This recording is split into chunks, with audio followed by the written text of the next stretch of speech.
Do you consent to being detained? 5 words that stopped 3 armed security guards cold. 5 words that saved a woman's dignity.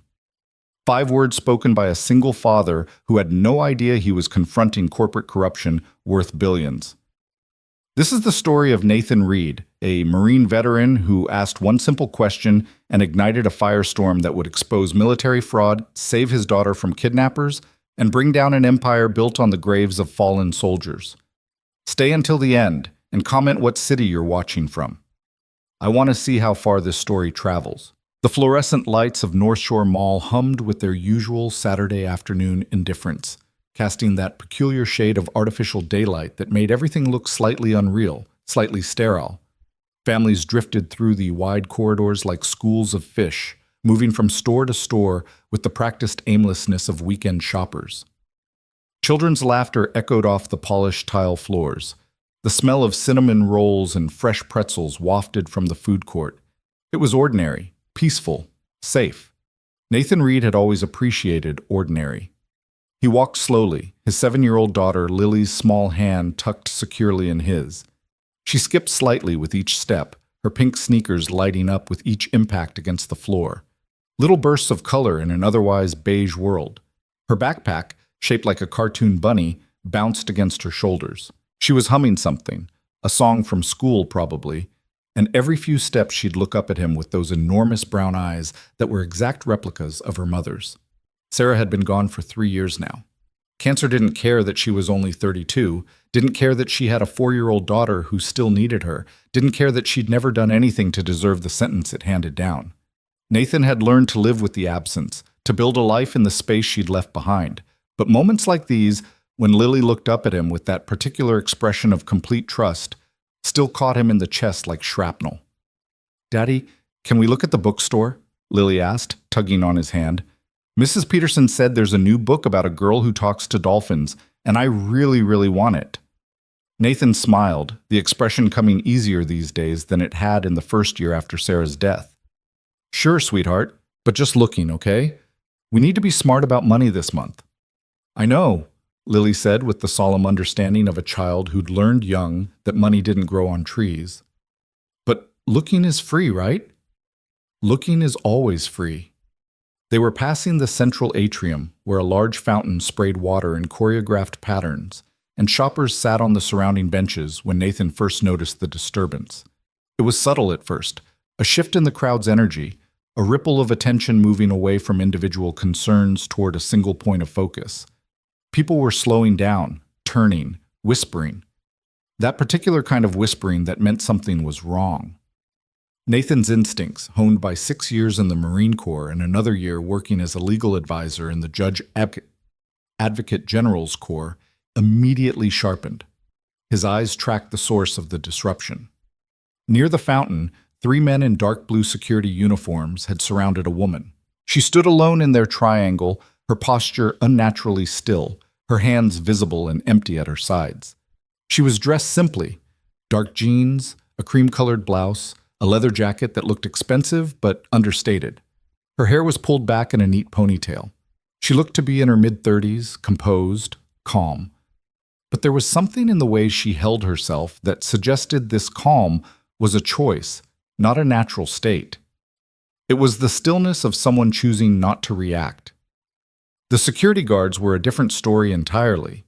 They stood too close to her, invading personal space in a way that was clearly meant to intimidate. One of them, a thick-necked man with a military-style buzz cut, was speaking to her in a low voice that didn't carry to the gathering crowd, but whose tone was unmistakably aggressive. Another guard, younger and leaner, had his hand resting on the radio clipped to his belt, a gesture that was probably meant to look official, but instead looked threatening. The third man, the largest of the 3, simply stood with his arms crossed, blocking any potential exit. Nathan felt Lily's hand tighten in his. "Daddy," she whispered, her voice suddenly small and uncertain. "Are they bad guys?" The question hit Nathan like a punch, out of the mouths of babes. Children saw the world in simpler terms, and sometimes those simple terms cut right to the truth. "I don't know yet, honey," he said quietly, even as his mind began running calculations, assessments, the kind of rapid threat evaluation he'd once done in compounds in Helmand Province and dusty Iraqi villages. The woman in the center of the security triangle hadn't moved. She was saying something now, her voice too low to hear, but whatever it wasn't submissive. The thick-necked guard stepped even closer, his face inches from hers. The crowd was growing. At least 40 people now circled the scene, maintaining that invisible barrier that separated spectators from participants. Nathan saw phones coming out, screens lighting up. Of course, this was 2023. Nothing happened anymore without an audience, without documentation. "Ma'am, you need to come with us," the thick-necked guard said, his voice finally loud enough to carry. "We have reports of suspicious activity, and you match the description of a shoplifter we've been tracking." The woman's response was calm, almost eerily so. "I haven't shoplifted anything. I haven't even made a purchase today. I'd be happy to show you my ID and the contents of my bag, but I'm not going anywhere with you." "That's not your choice to make," the younger guard said, his hand now actually gripping his radio. "We have authority to detain suspicious persons on mall property." Nathan's jaw tightened. That wasn't how the law worked. That wasn't how any of this worked. The woman apparently knew that too. "You have authority to observe and report," she said, her voice still level but with an edge now, sharp as a blade. "You do not have authority to detain anyone without probable cause. I'm happy to wait here while you call actual law enforcement, but I'm not going to your office, and I'm not going to allow you to search my person or property without a warrant." "That's what every thief says," the thick-necked guard sneered. "You're making this harder than it needs to be." He reached for her arm. The woman stepped back, not panicked, but deliberate. "Do not touch me." The guard followed, his hand extending again. The largest guard moved to block her retreat. The younger one unclipped his radio. And Nathan Reed made a decision. "Lily," he said softly, releasing her hand and kneeling down to her eye level. "I need you to stay right here, okay? Right here on this bench. Don't move. Daddy needs to go talk to those men for just a minute." Lily's eyes went wide. "Are you going to help that lady?" "I'm going to make sure everyone follows the rules," Nathan said. "Can you be brave for me?" Lily nodded, though her lower lip trembled slightly. Nathan kissed her forehead, stood, and walked forward. The crowd parted for him as he moved through it, perhaps sensing something in his bearing. The squared shoulders, the steady gait, the quiet confidence of someone who'd walked into worse situations than this. Nathan wasn't a large man, not compared to the security guards. He stood 5'10", with a lean build that came from running and bodyweight exercises rather than gym memberships. But there was something in the way he moved that made people step aside. He walked directly into the confrontation space, positioning himself slightly between the woman and the thick-necked guard. "Excuse me," Nathan said, his voice calm but carrying clearly in the sudden hush. "I need to ask a question." The thick-necked guard turned, irritation flashing across his broad face. "This doesn't concern you, buddy. Keep moving." "Actually, it does concern me," Nathan replied evenly. "I'm a citizen witnessing what appears to be an illegal detention. That makes it my concern." The woman's eyes met his for the first time. They were gray, intelligent, calculating. She gave him the smallest nod. Acknowledgement, not gratitude. Not yet. "Illegal detention?" The younger guard laughed, a harsh sound. "We're mall security. This is our jurisdiction." "No," Nathan said simply. "It's not." He turned to face all three guards, making sure his body language remained non-threatening but firm. Years of training had taught him that presence mattered as much as words, that calm authority often succeeded where aggression failed. "My name is Nathan Reed. I'm a former Marine and a certified paralegal with experience in criminal law. What you're doing right now is called false imprisonment, which is both a civil tort and, depending on circumstances, a criminal offense." The thick-necked guard's face darkened. "We have reasonable suspicion." "Reasonable suspicion doesn't grant you detention powers," Nathan interrupted, his voice still calm but now with steel underneath. "You're not law enforcement officers. You're private security on private property. Your authority extends to observation and requesting actual police response. That's it." "Who the hell do you think you are?" The largest guard growled, stepping toward Nathan with clear menace. Nathan didn't move. I'm someone who knows the law. I'm also someone with a phone. He pulled out his cell phone, holding it up. As are about 50 other people here. So before you do anything else, before you put hands on this woman or on me, I need you to answer a very simple question. He looked at each guard in turn, making sure they understood the weight of what came next. Do you consent to being detained? The silence that followed was profound. The fountain continued its choreographed spray. A baby cried somewhere in the distance. But in that immediate circle of confrontation, time seemed to stop. The woman's eyes widened slightly. Surprise and something else. Recognition, maybe. Understanding. The thick-necked guard's mouth worked soundlessly for a moment. What? It's a simple question, Nathan continued, his tone almost conversational now. Do you consent to being detained? Because if you don't, and I assume you don't, then you understand exactly what you're doing to this woman. You're attempting to restrict her freedom of movement without her consent and without legal authority to do so. We have authority, the younger guard began. No. Nathan's voice cut like a knife. You have a uniform and a radio. That's not the same thing as authority. Authority in this context comes from law, and the law doesn't give you what you're claiming. He turned slightly toward the woman, including her in his address, while still keeping the guards in his peripheral vision. Ma'am, I'm not a lawyer, but I do know your rights. You have no obligation to go with these men. You have no obligation to provide identification unless you're being lawfully detained by actual law enforcement. You have every right to walk away from this situation. Sir, you need to back off, the thick-necked guard said, his voice rising. This is mall property, and you're interfering with our duties. Your duties don't include violating civil rights, Nathan replied. And if you touch her, if you try to physically restrain her, you're committing assault and battery. If you're lucky, you'll just get sued. If you're not lucky, you'll catch charges. The woman spoke then, her voice carrying a new quality, not relief exactly, but something like vindication. He's absolutely correct. And since you seem confused about the law, let me clarify my position. I have not shoplifted anything.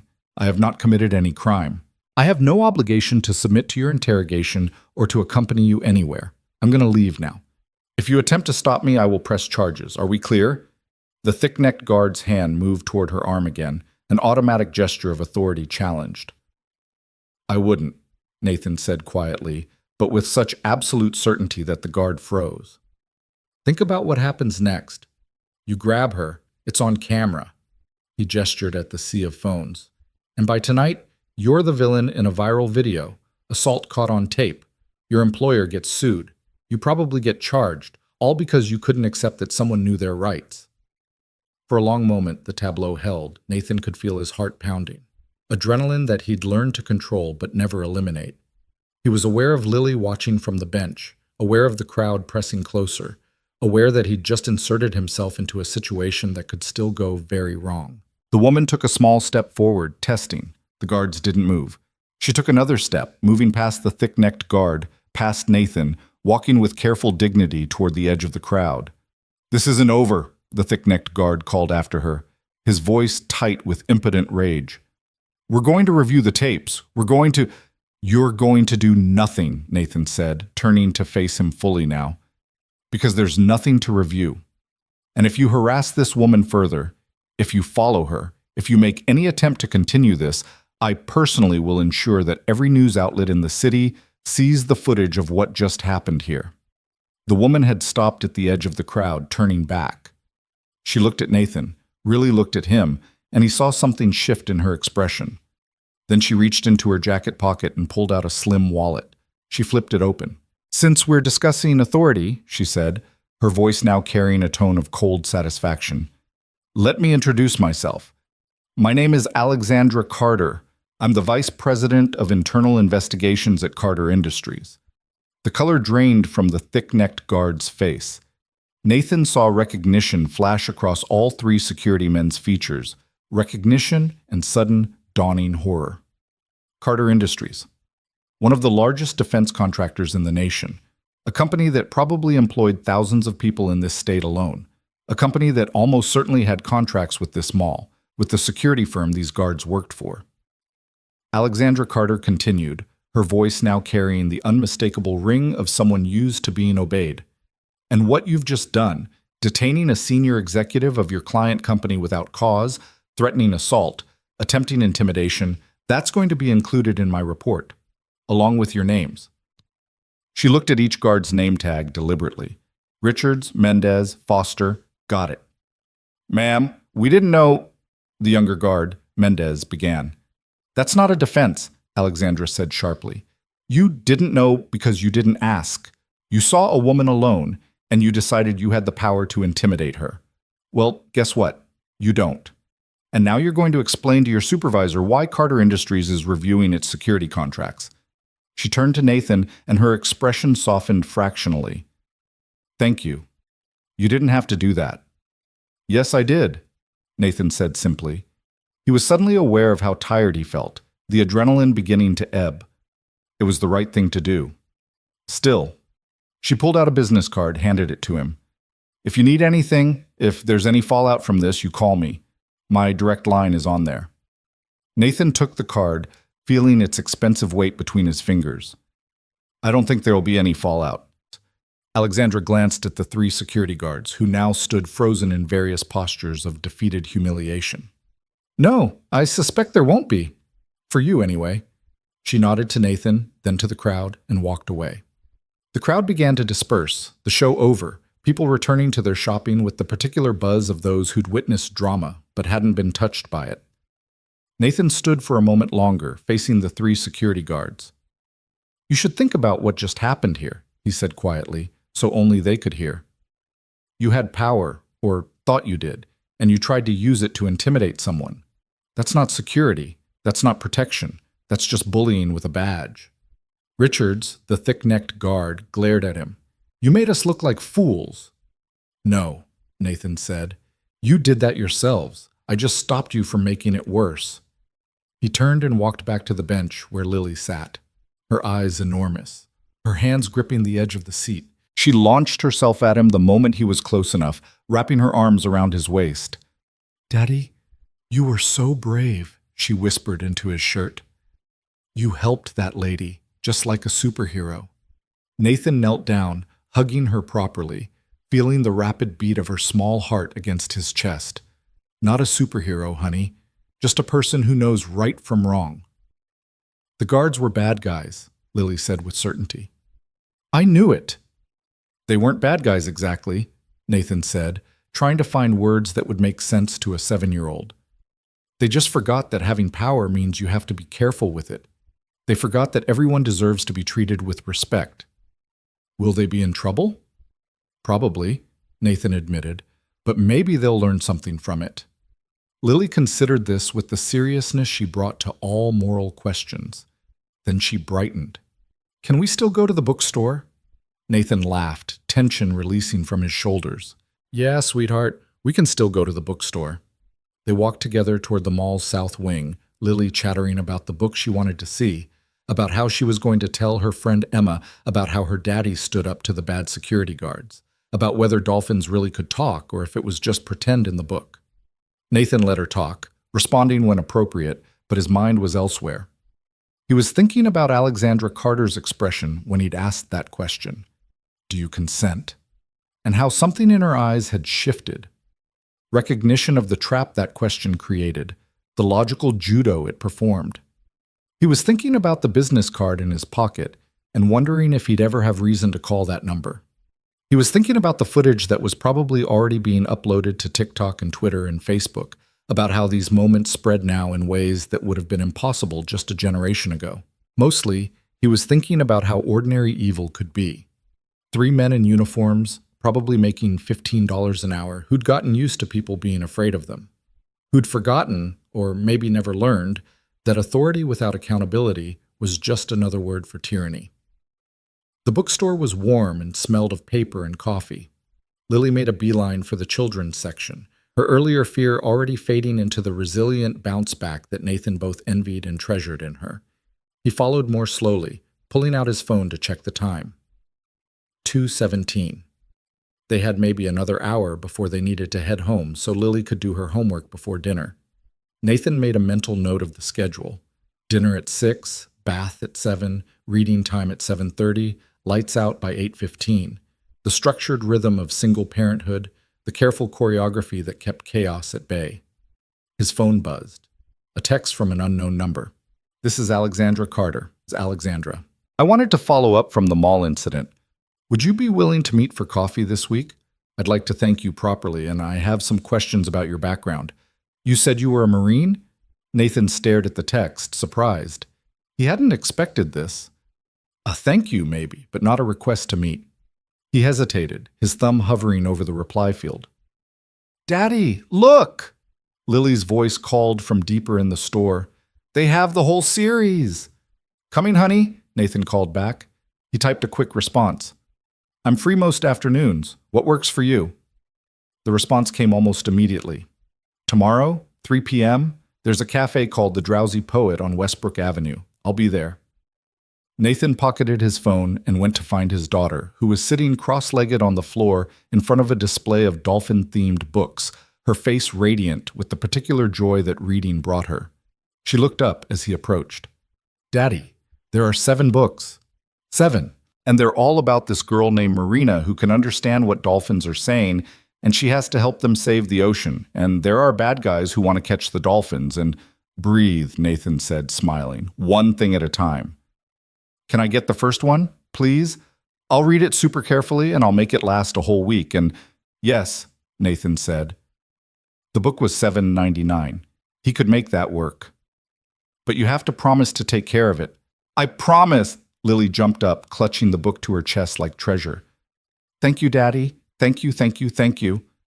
They walked to the register, Lily chattering nonstop about the book's cover art, about how the dolphin looked so smart and friendly, about how she couldn't wait to start reading it tonight. Nathan paid with cash.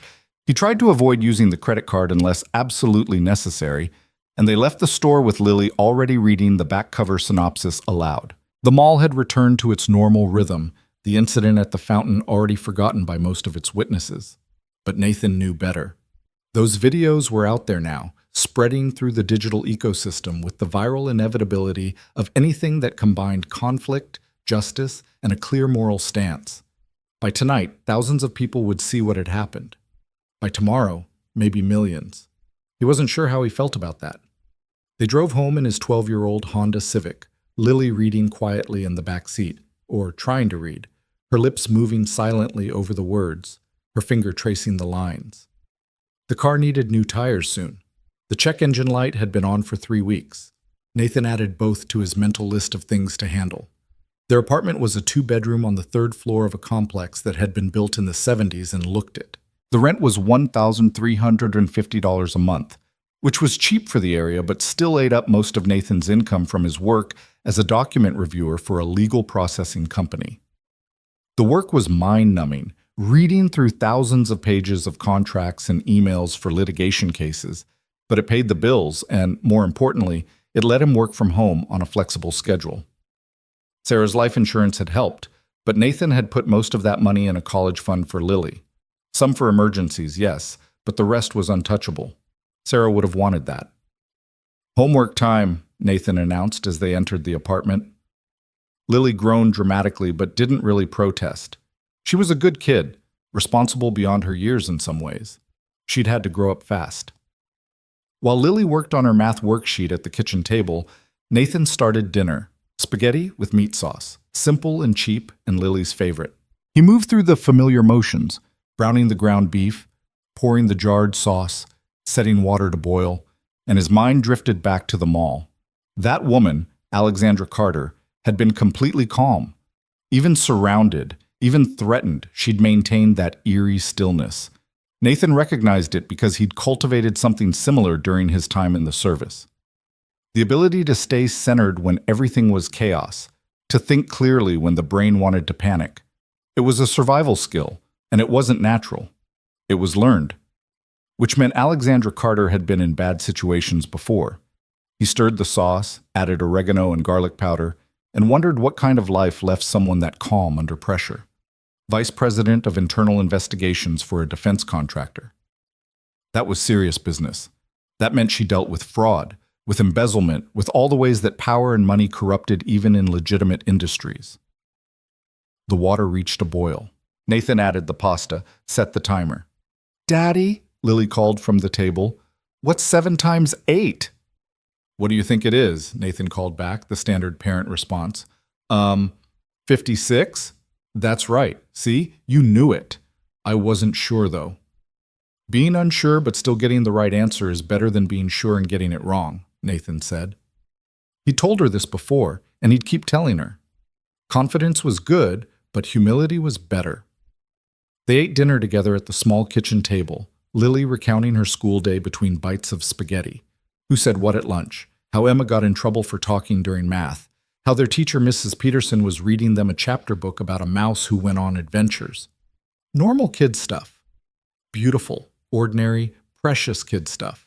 After dinner, bath time. Lily played with her bath toys, plastic dolphins now, after seeing them at the bookstore, while Nathan sat on the closed toilet lid and tried not to think about the water bill. Then pajamas, teeth brushing, and the sacred ritual of reading time. They curled up together on Lily's bed, Nathan holding the dolphin book while Lily leaned against his side, her damp hair smelling of strawberry shampoo.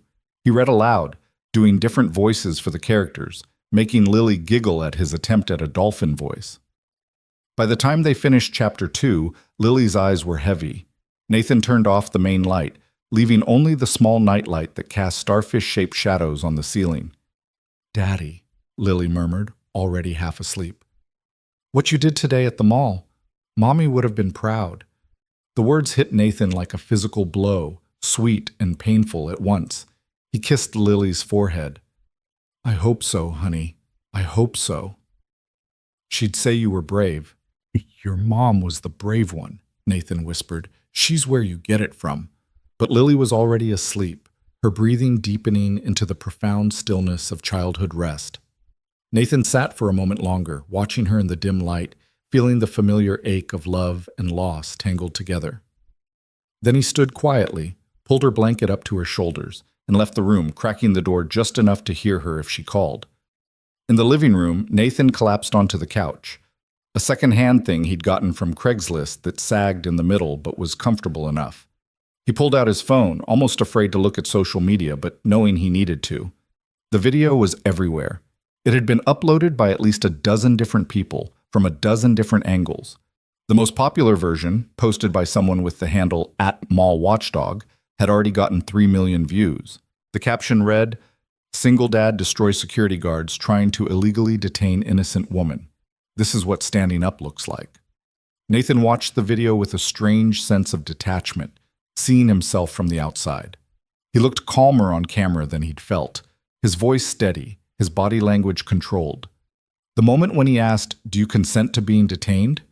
had been clipped into its own standalone video, that one already at 5 million views. The comments were overwhelming. "This man is a hero. This is what actual allyship looks like. Not just words, action. The way he stayed calm but firm. That's leadership. Single dad, veteran, knows the law, and stands up for strangers. Someone wife this man up." That last comment made Nathan wince. He wasn't looking for that. He wasn't looking for any of this. There were negative comments too, of course. People saying he was interfering, that he didn't know the whole story, that the woman might actually have been a shoplifter. But those were drowned out by the overwhelming support, by the thousands of people sharing the video with captions about standing up to abuse of power. His phone rang. An actual call, which was rare enough to be alarming. Nathan looked at the screen. Unknown number. He answered cautiously. "Hello? Mr. Reed? Nathan Reed?" The voice was male, professional, with a slight accent Nathan couldn't place. "Yes. Who is this?" "My name is Gerald Whitman. I'm the CEO of Carter Industries." Nathan sat up straighter, suddenly very alert. Okay. How can I help you?" "I saw the video from the mall today," Whitman said. "I've already spoken with Ms. Carter, and I wanted to personally thank you for your intervention. The behavior of those security guards was completely unacceptable, and I'm told you handled the situation with remarkable composure." "I just asked a question," Nathan said, uncomfortable with the praise. You asked the right question at the right time, Whitman replied. That takes intelligence and courage. I understand you're a veteran? Marines, 6 years, then a year with JAG before I left the service. May I ask why you left? Nathan hesitated. This was not a conversation he wanted to have with a stranger, even a CEO. Personal reasons, family needs. Fair enough. There was a pause. Mr. Reed, I'm calling because I think you're exactly the kind of person I'm looking for. Carter Industries has a position opening up. Internal security consultant. It would involve reviewing protocols, ensuring compliance with civil rights standards, training security personnel. Someone with your background, your legal knowledge, and clearly your moral compass would be invaluable. Nathan's mind raced. Mr. Whitman, I appreciate the offer, but I don't know anything about your company beyond what I saw today. Then let's change that. Meet with Alexandra tomorrow. I know she's already arranged coffee. Talk to her. Learn about what we do. Then, if you're interested, we'll talk specifics. No pressure. Just a conversation. Nathan tried to find words. I have a daughter. I need flexible hours. I need to be able to work from home sometimes. That can be arranged, Whitman said immediately. We're interested in your expertise, not in chaining you to a desk. Why? Nathan asked bluntly. Why me? You don't know me. I know what I saw in that video, Whitman replied. I know you stood up when 40 other people stayed silent. I know you understood the law well enough to articulate it clearly under pressure. And I know that Ms. Carter, whose judgment I trust implicitly, was impressed enough to reach out to you herself. That's enough for me to start a conversation. Nathan rubbed his eyes. This day had gone from ordinary to surreal in a matter of hours. I'll meet with Ms. Carter tomorrow, but I'm not making any promises beyond that. That's all I'm asking. Thank you, Mr. Reed, and thank you for what you did today. It matters more than you might realize. The call ended. Nathan sat in the dim living room, his phone still in his hand, trying to process what had just happened. A job offer. From a major defense contractor.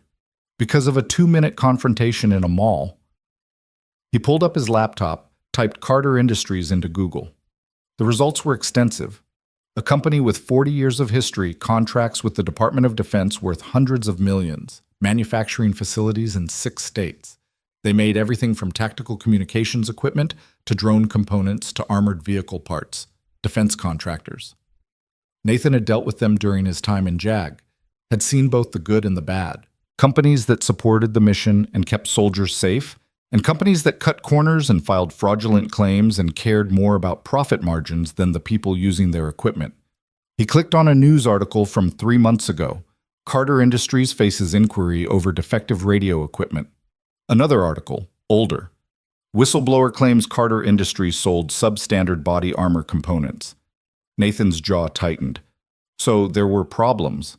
Every large defense contractor had problems. The question was whether they were systematic or isolated, whether the company addressed them or covered them up. Maybe that's why Alexandra Carter was vice president of internal investigations. Maybe she was part of the solution, or maybe Nathan was being naive. He closed the laptop, too tired to think clearly anymore. Tomorrow he'd meet with Alexandra Carter. He'd ask questions. He'd listen carefully, not just to what she said, but to what she didn't say. He'd trust his instincts, which had kept him alive in worse situations than a corporate meeting. But tonight, he was just tired. Nathan checked on Lily one more time, still sleeping peacefully, her new book on the nightstand, then went to his own room. The walls were bare except for a single photograph. Him and Sarah on their wedding day, young and impossibly happy, believing they had all the time in the world. I don't know what I'm doing, Nathan said softly to the photograph, to the ghost of his wife, to the universe. I'm just trying to do the right thing. The photograph, of course, didn't answer. But Nathan thought, maybe imagined, that Sarah would understand, that she'd tell him to trust his gut, to be brave, to remember that doing the right thing was never the easy thing, but it was always the necessary thing. He fell asleep thinking about gray eyes and a woman who stood perfectly still while the world threatened her, and about his daughter's small voice asking, "Are they bad guys, Daddy?" and about the weight of Alexandra Carter's business card in his wallet. Tomorrow, he thought as sleep claimed him, tomorrow we'll see what this is really about. In the morning, Nathan would wake to find the video had reached 10 million views. He'd find interview requests from local news stations, messages from veterans organizations, DMs from people calling him a hero. He'd ignore most of them, make breakfast for Lily, take her to school, come home and try to focus on his work reviewing contracts and depositions for faceless corporations. But even as he went through those ordinary motions, a part of him would know that something had shifted, that the question he'd asked in the mall, "Do you consent?" had opened a door he couldn't close. That Alexandra Carter represented something larger than a chance encounter, something that connected to his past in ways he didn't yet understand. And he'd think about Gerald Whitman's words, "It matters more than you might realize." Nathan had learned in the Marines that small decisions could have enormous consequences, that a moment's courage or cowardice could determine whether people lived or died, whether missions succeeded or failed, whether justice was served or denied. He just hadn't expected that lesson to follow him to a shopping mall on an ordinary Saturday. But then, Nathan thought, as sleep finally, fully claimed him, courage had never been about choosing the dramatic moments. It had always been about showing up when it mattered, even, especially, when you didn't know the full cost of doing so. Tomorrow would bring answers. Tonight brought only rest, hard-earned and necessary, in the small apartment where a single father and his daughter built their quiet life. One ordinary day at a time. Until those days stopped being ordinary. Until a simple question changed everything. Do you consent? The morning light came too early, filtering through the cheap blinds in Nathan's bedroom with that particular quality of autumn sunshine. Bright but not warm, promising a day that would start cold and maybe warm up by afternoon. He lay still for a moment, listening to the familiar sounds of the apartment building waking up, water running through pipes, a door slamming somewhere below, the distant rumble of traffic on the main road. His phone was already buzzing before he reached for it. 17 missed calls, 43 text messages. His email inbox showed 92 unread messages. Nathan scrolled through them with growing disbelief. News stations requesting interviews, podcast hosts wanting him as a guest, a literary agent asking if he'd ever considered writing a book, veterans organizations inviting him to speak at events. The video had exploded overnight. The main version now had 23 million views. 23 million. Nathan tried to wrap his mind around that number and couldn't. That was more people than lived in most states. That was a significant fraction of the entire country, all watching him ask a simple question in a shopping mall. He checked the trending topics on Twitter. There it was, number 4 nationwide. How do you consent?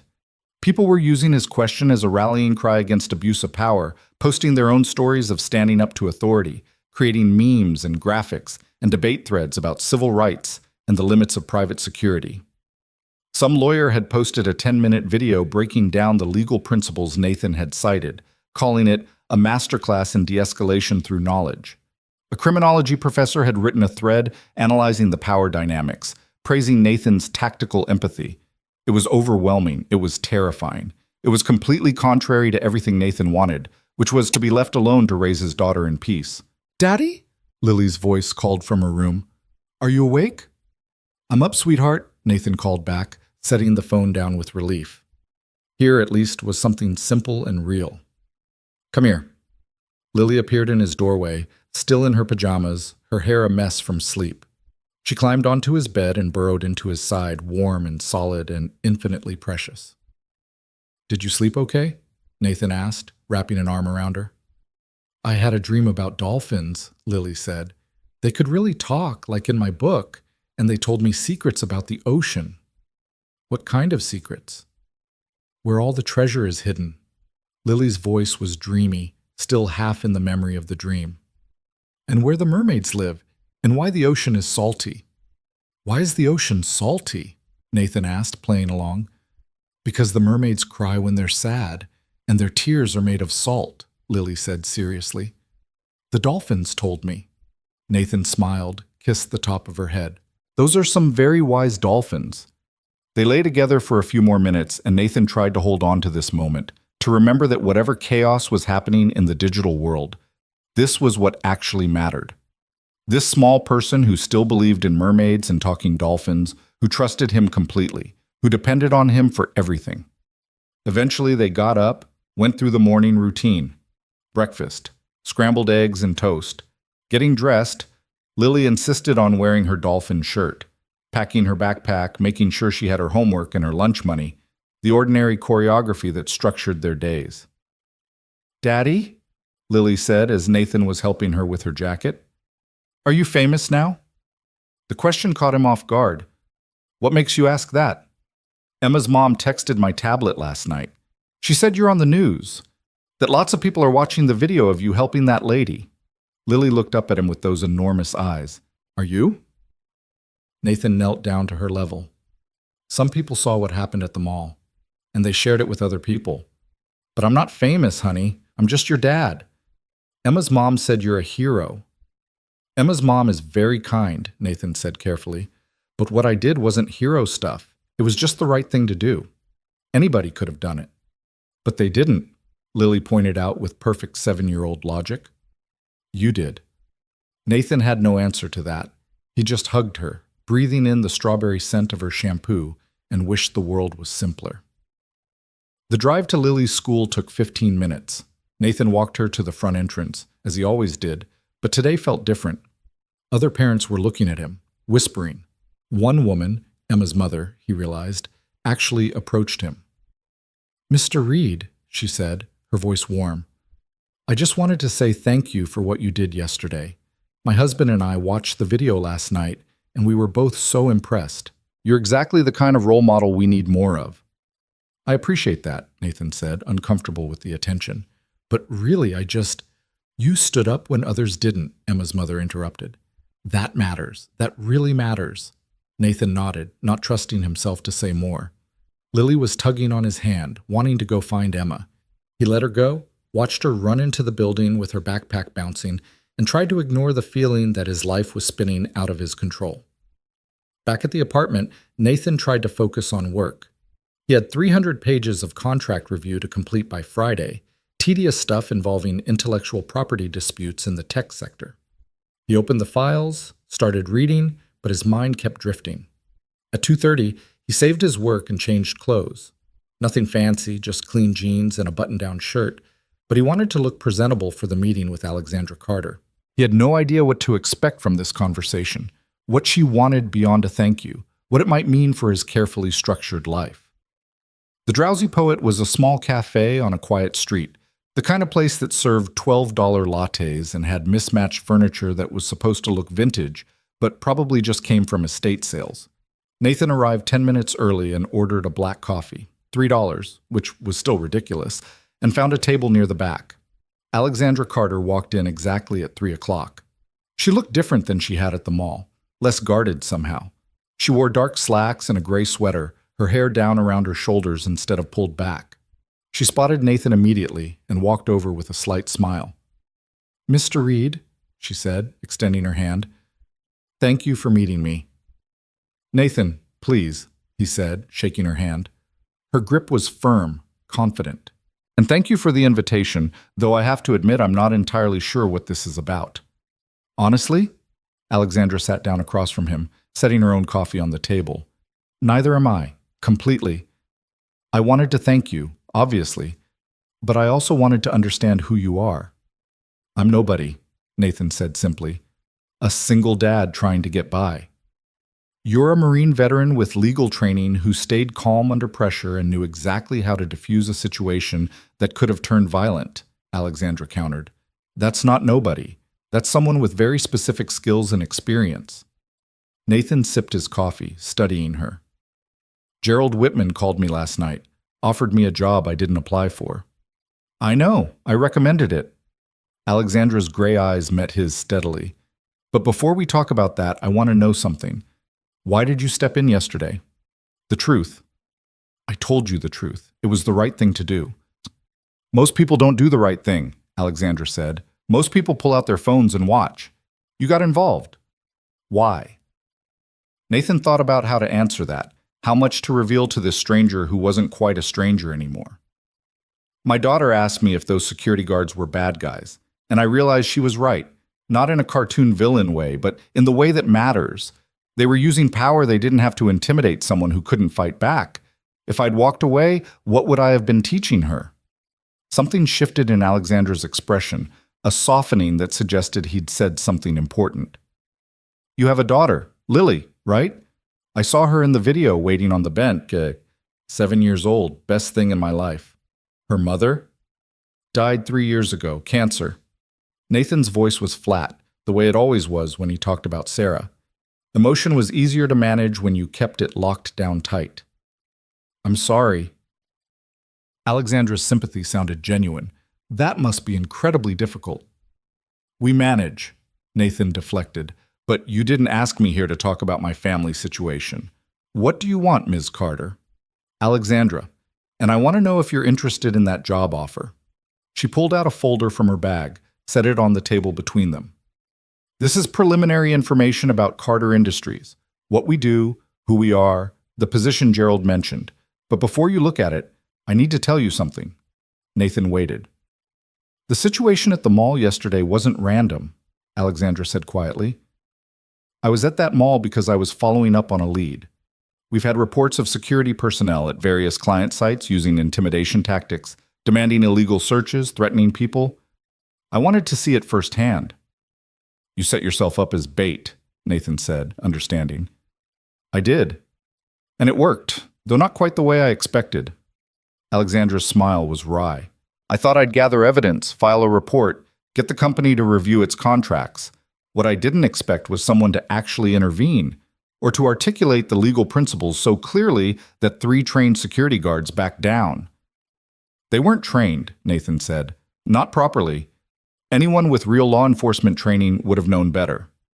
Exactly. Which is the problem. Alexandra leaned forward slightly.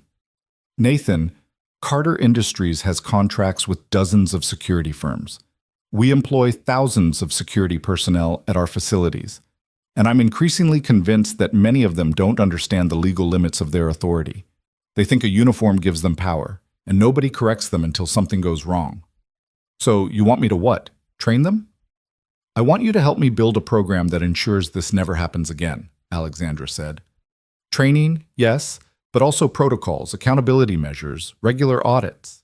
Someone who understands both the legal framework and the practical reality of security work. Nathan picked up the folder, flipped through it. Job description, salary range. His eyes widened at the numbers. Benefits package, flexible scheduling options. It was everything Gerald Whitman had promised and more. This is generous, Nathan said slowly. Suspiciously generous for someone you just met. You think it's too good to be true. I think I don't understand why you'd trust someone you know nothing about with this much responsibility. Alexandra was quiet for a moment, and Nathan had the sense she was deciding how much to tell him. When she spoke, her voice was careful, measured. 6 months ago, I started investigating irregularities in our supply chain. Components that didn't meet specifications, documentation that didn't match actual products, audit trails that seemed incomplete. The deeper I dug, the more I found, and the more resistance I faced. From inside the company, Nathan said. It wasn't a question. From very high up inside the company, Alexandra confirmed. I reported my findings to Gerald Whitman directly, bypassing the usual channels. He authorized a full internal investigation, gave me authority to pursue it wherever it led. But I need help. I need people I can trust, people who haven't been compromised by the system. And you think I'm that person because I asked a question in a mall. I think you're that person because you saw injustice and acted on it, even though you had nothing to gain and potentially something to lose, Alexandra said. I think you're that person because you understand the law but also understand people. And I think you're that person because you walked away from the Marines, which suggests you have lines you won't cross even when ordered to. Nathan felt his jaw tighten. What do you know about why I left? Nothing specific, but I can guess. Alexandra's voice was gentle now. Someone with your training, your record, you don't just walk away unless something fundamental breaks. You saw something you couldn't live with, or you were asked to do something you couldn't stomach. Either way, you chose principle over career. She was right, of course. Nathan had left the Marines after a year in JAG because he'd been ordered to help cover up a contractor fraud case, falsified test results on body armor that had subsequently failed in combat, resulting in Marine casualties. He'd refused, threatened to go to Congress with what he knew, and been given a choice: resign quietly with an honorable discharge or face court-martial on manufactured charges. He'd resigned. And he'd spent the last 6 years wondering if he'd made the right choice, if he could have done more, if those Marines would still be alive if he'd fought harder. "You're asking me to walk back into that world," Nathan said quietly. "Defense contractors, military supplies, all of it." "I'm asking you to help me clean it up," Alexandra countered, "from the inside where it actually matters." Nathan looked at her, really looked at her, and saw something in her expression that he recognized from his own mirror. Determination born from witnessing something intolerable, the kind of resolve that came from knowing the cost of inaction. "What did you find?" he asked. "In your investigation? What's at the center of it?" Alexandra glanced around the cafe, making sure no one was close enough to overhear. "Defective components, military-grade electronics that were returned under warranty, then refurbished and resold as new. Except the refurbishment was cosmetic only. They still had the original flaws that caused the returns. And those components ended up in combat communication systems." Nathan felt ice slide down his spine. People could die from that. People probably have died from that. I just can't prove it yet. Alexandra's voice was tight with controlled anger. "The paper trail has been scrubbed, purchase orders altered, inspection reports modified, warranty claims that should exist simply missing from the database. Someone very sophisticated is covering their tracks." "Who?" "That's what I'm trying to find out. I have suspicions, but suspicions aren't evidence. I need help building a case that will stand up to legal scrutiny." Alexandra met his eyes. "I need someone who understands military procurement fraud, who knows how to document evidence, who can't be intimidated or bought off. Based on what I saw yesterday and what Gerald found out about your background, I think that person is you." Nathan sat back, his mind racing through the implications. This wasn't just a job offer. This was an invitation into a war, a quiet bureaucratic war fought with documents and regulations and the slow machinery of justice, but a war nonetheless. Against people with resources, with power, with everything to lose if they were exposed. "I have a daughter," Nathan said. "She's the only thing that matters to me. If I do this, if I get involved, I can't put her at risk." "I understand that. Gerald understands that. We can arrange security if needed." "Security?" Nathan's voice sharpened. "You're talking about my 7-year-old needing security?" "I'm talking about being prepared for every possibility," Alexandra said calmly. "These are powerful people, Nathan. People who've already demonstrated they're willing to commit fraud that endangers soldiers' lives. I won't lie to you and say there's no risk, but I will promise you that we'll do everything possible to keep you and Lily safe." Nathan's phone buzzed. A text from the school. "Lily had a great day. She's been telling everyone about her hero daddy, Mrs. Peterson." He stared at the message, thinking about his daughter's face when she'd asked if the security guards were bad guys, about how she'd called him brave, about the dolphin book she was reading and the ordinary, precious life they'd built together. Then he thought about Marines dying because of defective equipment, about the case he'd been ordered to bury, about all the times he'd chosen safety over courage since then. "I need to think about this," Nathan said finally. "I need to consider what it means for Lily, for our life. I can't make this decision based on emotion." "That's fair," Alexandra said. "Take your time." "But Nathan, the people doing this, they're not going to stop. They're making millions while soldiers pay the price. Someone has to stand up to them. And you think that someone is me." "I think you already know how to stand up," Alexandra said quietly. "Yesterday proved that. The question is whether you're willing to do it again, in a bigger arena, with higher stakes." They talked for another hour, Alexandra answering Nathan's questions about the company, the investigation, the resources available, the timeline. She was thorough, honest about the challenges, clear about the support he'd have. By the time they left the cafe, Nathan had a much better sense of what he was being offered and what it would cost. That evening, after picking up Lily from school and listening to her excited recap of her day, after dinner and homework and bath time, after reading another chapter about Marina and her dolphin friends, Nathan sat alone in his living room and opened his laptop. He searched for Carter Industries military equipment failure. The results were extensive: news articles, congressional testimony, whistleblower complaints going back years. He found the case he had worked on buried in a 2018 report from the Defense Contract Audit Agency. Substandard body armor plates manufactured by Carter Industries' subsidiary resulted in combat fatalities. The report had been classified. Nathan had been one of the few people with access to the full findings. He'd recommended criminal charges. His superiors had recommended a financial settlement and a slap-on-the-wrist administrative penalty. He'd resigned the next week. Now, 6 years later, someone was asking him to go back, to do what he'd been prevented from doing before, to actually fight instead of walking away. Nathan pulled up the video from the mall, watched himself ask that question. "Do you consent to being detained?" 5 words that had changed everything. His phone rang. Alexandra Carter. "I know you said you needed time," she said when he answered. "But something's happened. Can you meet me tomorrow morning? Early?"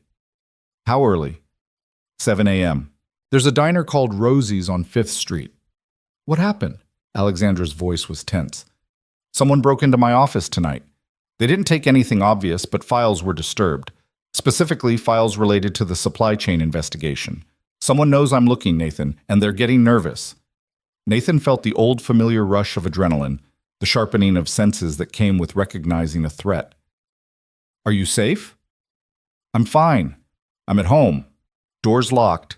Security system active. But this confirms what I suspected.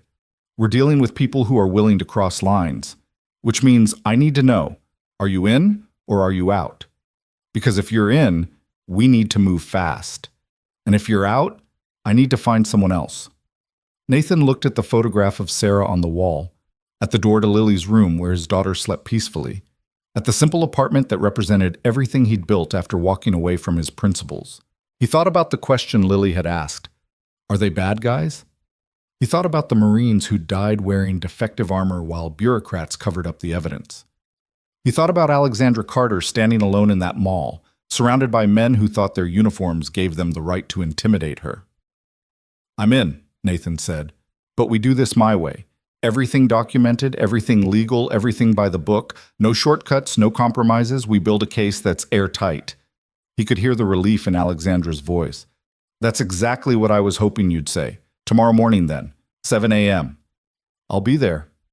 Nathan hung up and sat in the silence of his apartment, feeling the weight of what he'd just committed to. This was bigger than a confrontation in a mall. This was choosing to fight a system that had already beaten him once, that had the resources and connections to destroy anyone who challenged it. But this time, he wouldn't be alone. This time, he had Alexandra Carter, who'd been conducting her own investigation, building her own case. This time, he had Gerald Whitman's support, resources from the top of the company. This time, maybe things could be different. Nathan checked on Lily one more time before going to bed. She was sprawled across her mattress, one arm hanging off the edge, her dolphin book clutched to her chest even in sleep. He straightened her blanket, moved the book to the nightstand, and stood watching her breathe. "I'm going to make this better," he whispered.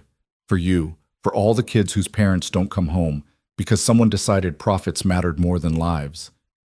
I'm going to try, anyway."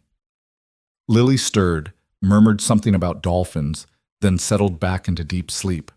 Nathan went to his room and lay awake for a long time, thinking about the path he'd just chosen, about the risks and the potential consequences. His phone continued to buzz with notifications, more interview requests, more messages from people who'd seen the video, more strangers telling him he was a hero. But Nathan didn't feel like a hero. He felt like a man who'd spent 6 years hiding from a fight he should have finished, who'd chosen safety over justice, who'd let fear for his daughter's future override his responsibility to do what was right. Maybe that was about to change. The video from the mall now had 35 million views. People across the country, across the world, were sharing it, discussing it, using it as an example of how one person could make a difference. They didn't know the full story. They didn't know about the investigation, about the defective military equipment, about the Marines who died, or the cover-up that had driven Nathan from the service. But they would. If he and Alexandra succeeded, if they built their case and brought it to light, the world would know. The people responsible would face consequences. The system that had protected them would be forced to change, or they would fail, and everything would stay the same. The fraud would continue, more soldiers would die with defective equipment, and Nathan would have risked his daughter's safety for nothing. Those were the only two options. There was no middle ground, no partial victory. Either they won completely, or they lost everything. Nathan finally drifted off to sleep sometime after 2 a.m., his dreams filled with fragmented images. Marines in combat gear, defective armor cracking under impact, Alexandra Carter standing in a circle of security guards, Lily asking if they were bad guys, and his own voice, clear and calm, asking the question that started it all. Do you consent? In the morning, everything would change. The quiet life he'd built would be over, replaced by something dangerous and uncertain and necessary. He would become part of a fight that had been going on long before he stepped into that mall. A fight against corruption and greed and the kind of evil that wore suits and hid behind corporate structures. But for now, in these last hours of peace, Nathan slept in his small apartment, his daughter safe in the next room, both of them unaware of the storm that was coming. The viral video continued to spread through the night, reaching new audiences, sparking new conversations, becoming part of the cultural zeitgeist in that mysterious way that certain moments do. By morning, it would be everywhere, referenced in news broadcasts, analyzed in think pieces, memed and remixed and transformed into something larger than itself. And at the center of it all was one question, 5 simple words that had somehow captured something essential about power and consent and the courage to challenge authority. Do you consent to being detained? The world had answered with a resounding no. Now Nathan Reed and Alexandra Carter were about to find out what that answer really meant, what it would cost to enforce it, and whether two people with nothing but truth on their side could stand against a system designed to protect the guilty. Morning came too quickly, as it always did. Nathan woke to his alarm at 6 a.m., moved through the routine of getting ready in the pre-dawn darkness. He made coffee, left a note for Lily explaining he had an early meeting and that Mrs. Chen from next door would take her to school, and drove through empty streets toward Rosie's diner. The sun was just beginning to rise, painting the sky in shades of orange and pink. It was going to be a beautiful day. Nathan wondered if that was a good omen or just the universe's sense of irony, that the day everything changed would start with perfect weather. Alexandra was already at the diner when he arrived, sitting in a corner booth with coffee and what looked like a folder full of documents. She looked tired, like she hadn't slept much either, but her eyes were sharp and focused. Nathan slid into the booth across from her. "Show me what you've got." And Alexandra Carter, Vice President of Internal Investigations for Carter Industries, opened the folder and began to explain exactly how deep the corruption went, how many people were involved, and what it would take to bring them all down. The war had begun. Alexandra spread the documents across the worn formica table, her fingers moving with practiced efficiency. The diner smelled of coffee and bacon grease, and the fluorescent lights cast everything in that particular harsh clarity of early morning. Nathan leaned forward, his eyes tracking the papers as she arranged them in what was clearly a deliberate sequence. "This is Victor Reynolds," Alexandra said, tapping a photograph of a man in his late 50s with silver hair and the kind of expensive suit that screamed executive power. Senior Vice President of Operations. He's been with Carter Industries for 23 years, worked his way up from middle management. On paper, he's brilliant, increased efficiency by 30%, secured major contracts, saved the company millions in operational costs. "And off paper?" Nathan asked, already sensing where this was going. "Off paper, he's a sociopath with a gift for making numbers look good." Alexandra's voice was cold, clinical. Every efficiency gain came from cutting corners. Every cost saving came from using substandard materials. Every major contract was secured by underbidding competitors, then making up the difference by delivering inferior products. She pulled out another document, this one dense with spreadsheet data. "These are component tracking records from 2019 through 2023. See these serial numbers?" Her finger traced a column of alphanumeric codes. "These are military-grade radio components that were returned under warranty due to catastrophic failures in field testing. According to protocol, they should have been destroyed or sent back to the original manufacturer for analysis." "But they weren't," Nathan said, his jaw tightening as he followed the data trail. They were refurbished by a subsidiary company called Apex Technical Solutions. Except Apex Technical Solutions is a shell corporation owned by a holding company that's partially owned by Victor Reynolds through his wife's trust fund. Alexandra pulled out more papers showing the corporate ownership structure. The components went to Apex, got cleaned up cosmetically, received new identification numbers, and were resold to Carter Industries as new parts, which then went into communication systems that were deployed to Afghanistan and Iraq. Nathan felt something cold settle in his chest. How many units? 17,000 components across 4 years. Conservative estimate of actual deployment puts about 8,000 units in active combat zones. Alexandra's voice remained steady, but Nathan could see the tension in her shoulders, the way her hands gripped the papers slightly too tight. We've identified at least 43 incidents of communication failure during combat operations in that time frame. Some were attributed to environmental factors, some to user error, but I think they were equipment failures caused by these defective components. 43 incidents. Nathan's mind was already calculating, remembering his own time in combat zones, understanding what communication failure meant. How many casualties? Confirmed, 12 KIA, 37 wounded. But those are just the incidents where communication failure was specifically noted in after-action reports. The actual number is probably higher. Alexandra met his eyes. People died, Nathan. Marines, soldiers, sailors. They died because Victor Reynolds wanted to pad his profit margins. The rage that flashed through Nathan was white-hot and immediately controlled. He'd learned long ago that anger was only useful if you directed it, shaped it into something productive. What physical evidence do you have? Documentation trail? That's the problem.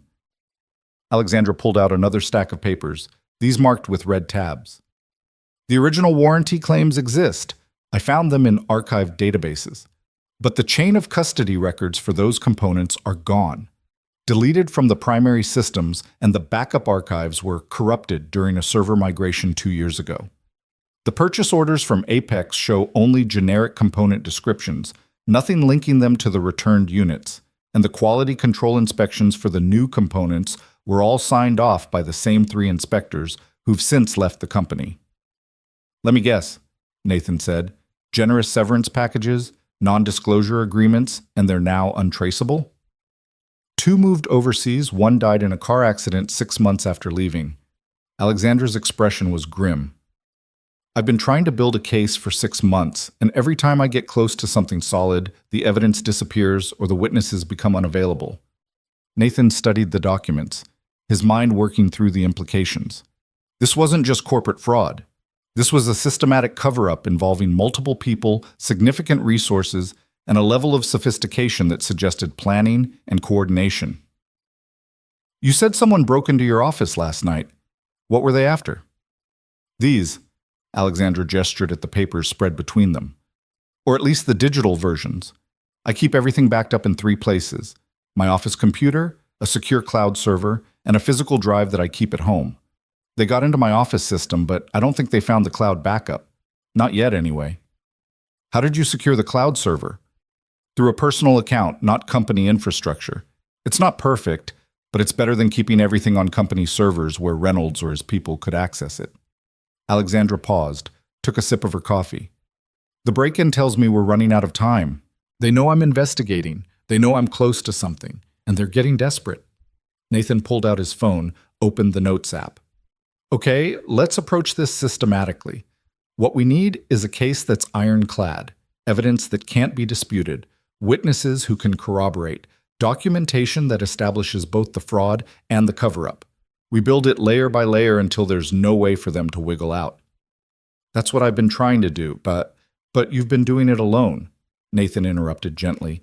And you've been doing it while still working inside the company, where Reynolds can watch your movements, track your access to databases, monitor who you're talking to. We need to change the approach. What are you suggesting? Nathan thought for a moment, pulling together everything he'd learned in JAG, every investigation he'd worked on or witnessed. We go external, federal authorities, the Defense Criminal Investigative Service, the FBI's Fraud Division, maybe even the Inspector General's office at the Pentagon. We bring them in with what you have, get them to open an official investigation. Once that happens, Reynolds can't touch the evidence because it's protected under federal law. Alexandra shook her head. I tried that 3 months ago. Submitted everything to DCIS through their online portal. Never heard back. Either it got buried in bureaucracy or someone on Reynolds' payroll made sure it never went anywhere. Then we go higher. We go public. Nathan saw Alexandra's eyes widen. Not with everything, not with details that could compromise an investigation, but with enough to force action.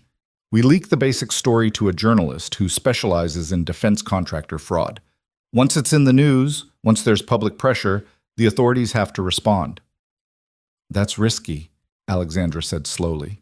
If we go public before we have an airtight case, Reynolds will have time to destroy evidence, intimidate witnesses, build his own defense.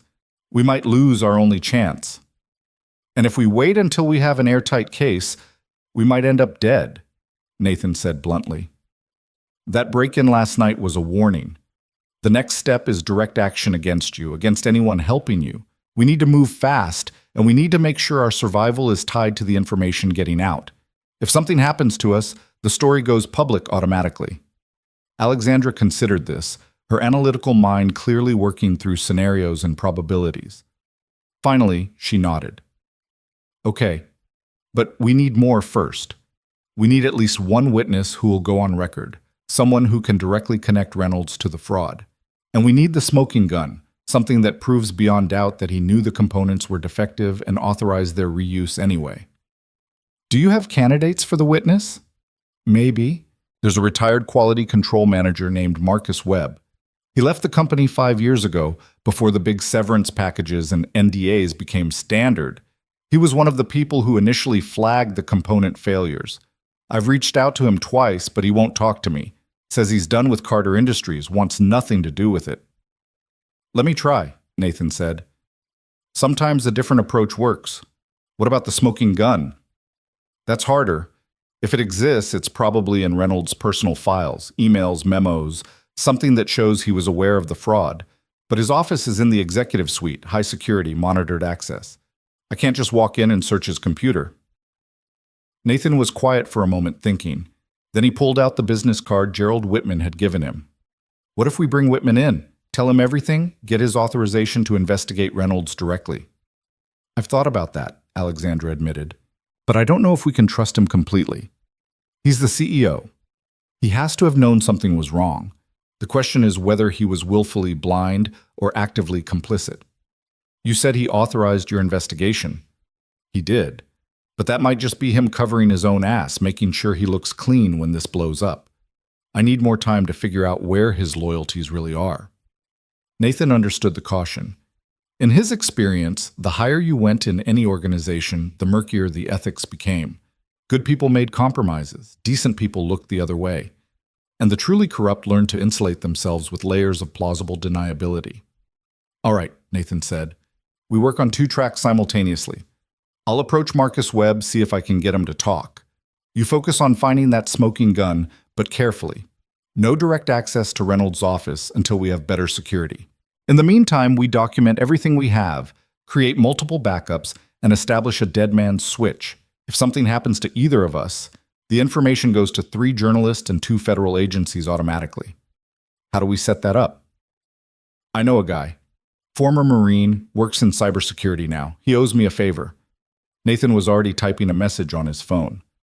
He can set up an encrypted drop system that triggers if we don't check in every 48 hours. Alexandra looked at him with something like respect. You've thought about this before, this kind of contingency planning. I spent a year investigating military contractor fraud before I left the service, Nathan said. I learned a lot about how these cases fall apart, how witnesses disappear, how evidence gets destroyed. I also learned that the best protection is to make yourself more valuable alive than dead. If we're the only ones who know where all the evidence is, we're targets. If the evidence is already distributed and our deaths would just trigger its release, we're liabilities. That's dark. That's survival. Nathan met her eyes. Are you ready for how bad this could get? Because once we start down this path, there's no backing out. Reynolds will come at us with everything he has. Legal threats, intimidation, maybe worse. Your career at Carter Industries is probably over no matter how this plays out. You need to be certain this is worth it. Alexandra didn't hesitate. 12 confirmed dead, Nathan. Probably more. Marines and soldiers who went into combat trusting their equipment, who died because someone decided their lives were worth less than a profit margin. Yes, I'm certain. They spent the next 2 hours going through every document Alexandra had brought, Nathan taking notes, asking questions, building a mental framework of the case. By the time they left the diner, the sun was fully up and the morning rush hour had begun. Nathan had 3 pages of notes, a list of 12 people to interview, and a growing sense that they were racing against a clock they couldn't see. He drove home to find Mrs. Chen from next door sitting in his living room, reading a magazine. She looked up as he entered, her weathered face breaking into a smile. "Lily got off to school fine," Mrs. Chen said in her accented English. "She talked about dolphins whole time, very excited about that book." "Thank you, Mrs. Chen. I really appreciate you helping out." Nathan pulled out his wallet, but the older woman waved him off. "No money. We are neighbors. We help each other." She stood, gathering her things. "But Nathan, I must tell you something. This morning, when I come to take Lily to school, there was a man outside, in a car, watching your building." Nathan felt his alertness spike. "What kind of car? What did he look like?" "Black car, big, expensive looking. The man, I don't see him well. He wears sunglasses, dark jacket. When I look at him, he drive away." Mrs. Chen's expression was worried. "Maybe nothing. But after I see that video of you, after I see you are famous now, I think maybe someone watching you. Maybe not good people." "Thank you for telling me," Nathan said, keeping his voice calm even as his mind raced. "If you see him again or anyone else watching, you call me immediately, okay? And don't approach them." Mrs. Chen nodded, still looking concerned, but she left without further questions. Nathan immediately went to his window, scanning the street below. No black cars, no obvious surveillance. But that didn't mean much. If Reynolds had already started watching him, they'd be good at staying invisible. He pulled out his phone, called Alexandra. "We have a problem. There was surveillance outside my apartment this morning." "Are you sure?" "My neighbor saw someone watching the building in a black sedan. Could be nothing, could be Reynolds' people checking me out." Nathan moved away from the window.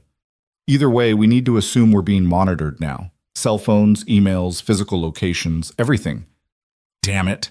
Alexandra's frustration was clear. "I was hoping we'd have more time before they made that connection. The video made me visible.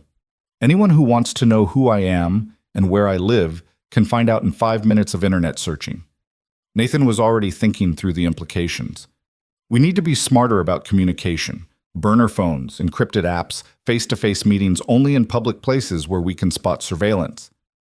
This is escalating faster than I expected." "It always does," Nathan said grimly. "Listen, I'm going to pick up Lily from school myself today. Make sure she's safe. Then I'm going to visit Marcus Webb, see if I can convince him to talk. You focus on staying safe and keeping your evidence secure. We'll meet again tomorrow, same place, same time. And Alexandra, watch your back." "You too." Nathan spent the rest of the day working from home, trying to focus on his contract review job, but finding his mind constantly drifting to the investigation, to the surveillance, to the growing sense that he'd stepped into something far more dangerous than a simple fraud case. He left early to pick up Lily, arriving at her school 20 minutes before dismissal, scanning the parking lot and surrounding streets for anything unusual. Nothing obvious. But that didn't ease his tension. Lily came bounding out when the bell rang, her backpack bouncing, her face bright with the uncomplicated joy of being 7 years old. "Daddy, you're here early!"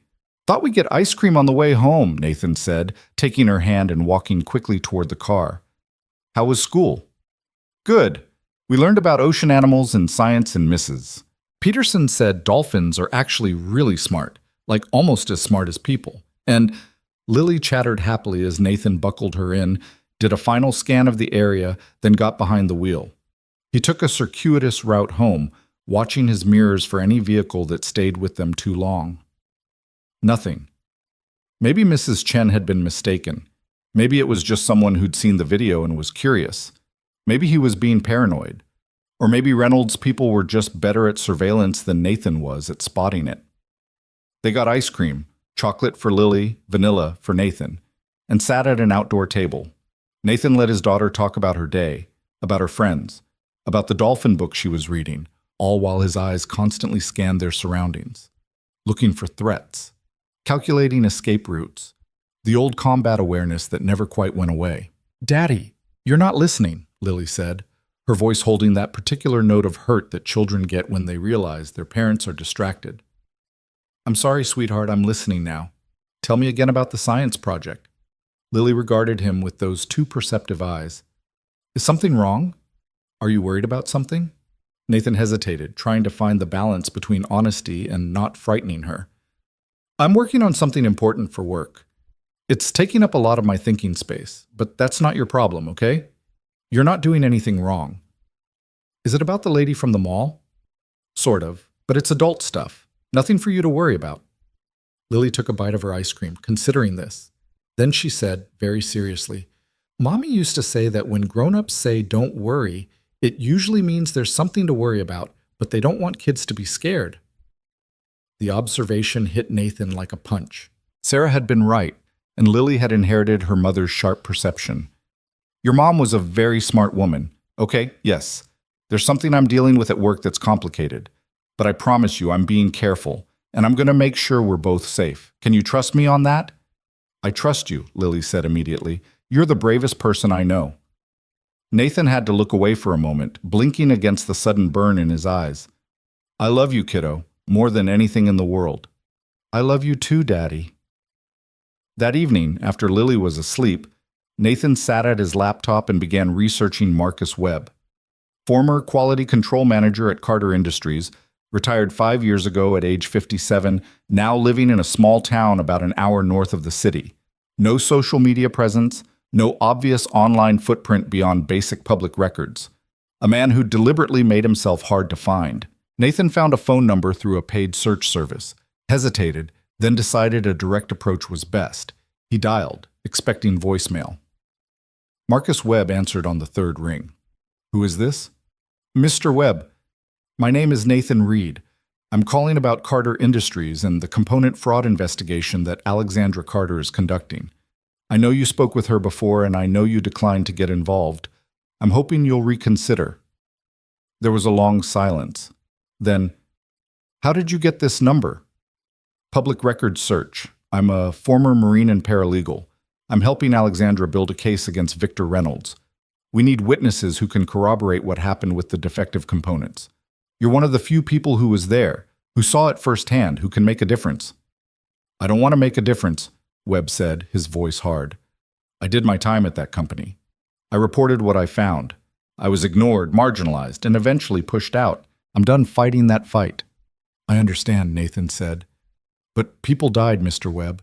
Marines and soldiers died using equipment that you know was defective.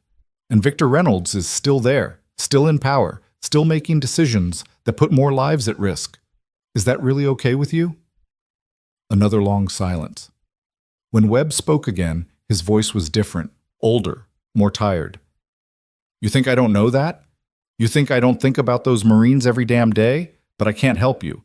I signed a non-disclosure agreement when I left. If I talk, I lose my pension, my health insurance. I'm 62 years old with a wife who has multiple sclerosis. I can't afford to lose those benefits." Nathan's grip on the phone tightened. Another obstacle, another way Reynolds had insulated himself. "What if we could protect you? What if we could get federal authorities to give you immunity, to ensure your benefits were protected?" "You can't guarantee that." "No," Nathan admitted. Nathan bent. "But I can promise you that we're going to pursue this case whether you help us or not. And when it goes public, when the families of those dead Marines find out that people knew about the defective equipment and stayed silent, do you really want to be on that list? Do you want to spend the rest of your life knowing you could have made a difference and chose not to?" The silence stretched so long that Nathan thought Webb had hung up. Then, "Tell me exactly what you need from me." Nathan felt a surge of hope. "Documentation. Anything you kept from your time at Carter Industries that shows Reynolds knew about the component failures. Emails, memos, inspection reports, and eventually We'll need your sworn testimony about what you witnessed, what you reported, how you were silenced. I don't have much, Webb said slowly. I turned over most of my files when I left, but I kept copies of some things, just in case. Personal insurance, you know? Can we meet, face to face? Not at my house, too close to home. There's a library in Millerton, about halfway between us. I can meet you there tomorrow afternoon, 2 o'clock. I'll be there, Nathan said. Thank you, Mr. Webb. You're doing the right thing. I hope so, Webb said. And he sounded genuinely uncertain, because if this goes wrong, if Reynolds comes after me, I'll lose everything. We won't let that happen. You can't promise that either. Webb hung up. Nathan sat holding his phone, feeling the weight of responsibility settling on his shoulders. He'd just convinced a man to risk his livelihood, his wife's health care, everything he'd built. And Nathan had made promises he couldn't guarantee he'd keep. If this went wrong, Marcus Webb wouldn't be the only casualty. His phone buzzed with a text from his cybersecurity contact. Dead Man's Switch is set up, encrypted instructions sent to your email. Stay safe, brother. At least that was one thing secured. If something happened to Nathan or Alexandra, the evidence would still get out. It wasn't much protection, but it was something. Nathan was shutting down his laptop when his phone rang again. Alexandra, her voice tight with controlled panic. Nathan, listen to me very carefully. Don't react. Don't make any sudden moves. Just listen. I'm being followed. Black SUV, 2 men inside. They've been behind me since I left my office. I'm driving toward the police station right now, but I wanted you to know in case... In case what? Nathan was already on his feet, adrenaline spiking. Alexandra, get to the police station. Right now. Don't worry about traffic laws. Just get there. I'm trying, but Nathan, they're trying to cut me off. They're pulling alongside. The sound of tires squealing, Alexandra's sharp intake of breath. Then the phone went dead. Alexandra, Nathan shouted into his phone, but there was no answer. He tried calling back, straight to voicemail. He tried again. Nothing. His mind raced through options. Call the police. And tell them what? That a woman he barely knew was maybe in trouble? They'd tell him to have her call them directly, drive to where she was, except he didn't know where she was, and he couldn't leave Lily alone in the apartment. Nathan made a decision. He called 911, reported a woman being followed by suspicious vehicles, gave them Alexandra's name and description, her license plate number that he'd memorized from the cafe parking lot. The dispatcher took the information, said they'd send units to look for her, asked Nathan to stay on the line. He hung up instead and called Mrs. Chen. I need your help, he said when she answered. Emergency. Can you come sit with Lily right now? I have to go help someone. Of course. Of course. I come right now.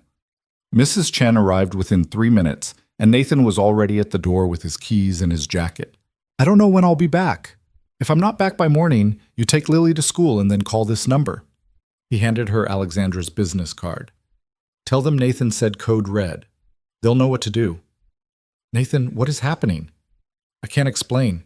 Please, just watch Lily. Don't let anyone in except me. Anyone. Understand? Mrs. Chen nodded, her face grave with worry. I understand. Go. Be careful. Nathan ran to his car, dialed Alexandra's number again as he pulled out of the parking lot. Still no answer. He didn't have her home address, didn't know where she'd been when she called. He drove toward downtown, toward the police station she'd mentioned, scanning every street for signs of an accident, a confrontation, anything. His phone rang. Unknown number. Nathan answered immediately. Alexandra? Mr. Reed. The voice was male, calm, cultured. My name is Victor Reynolds. I believe you've been asking questions about me. Nathan's blood went cold. Where is she? Where's Alexandra?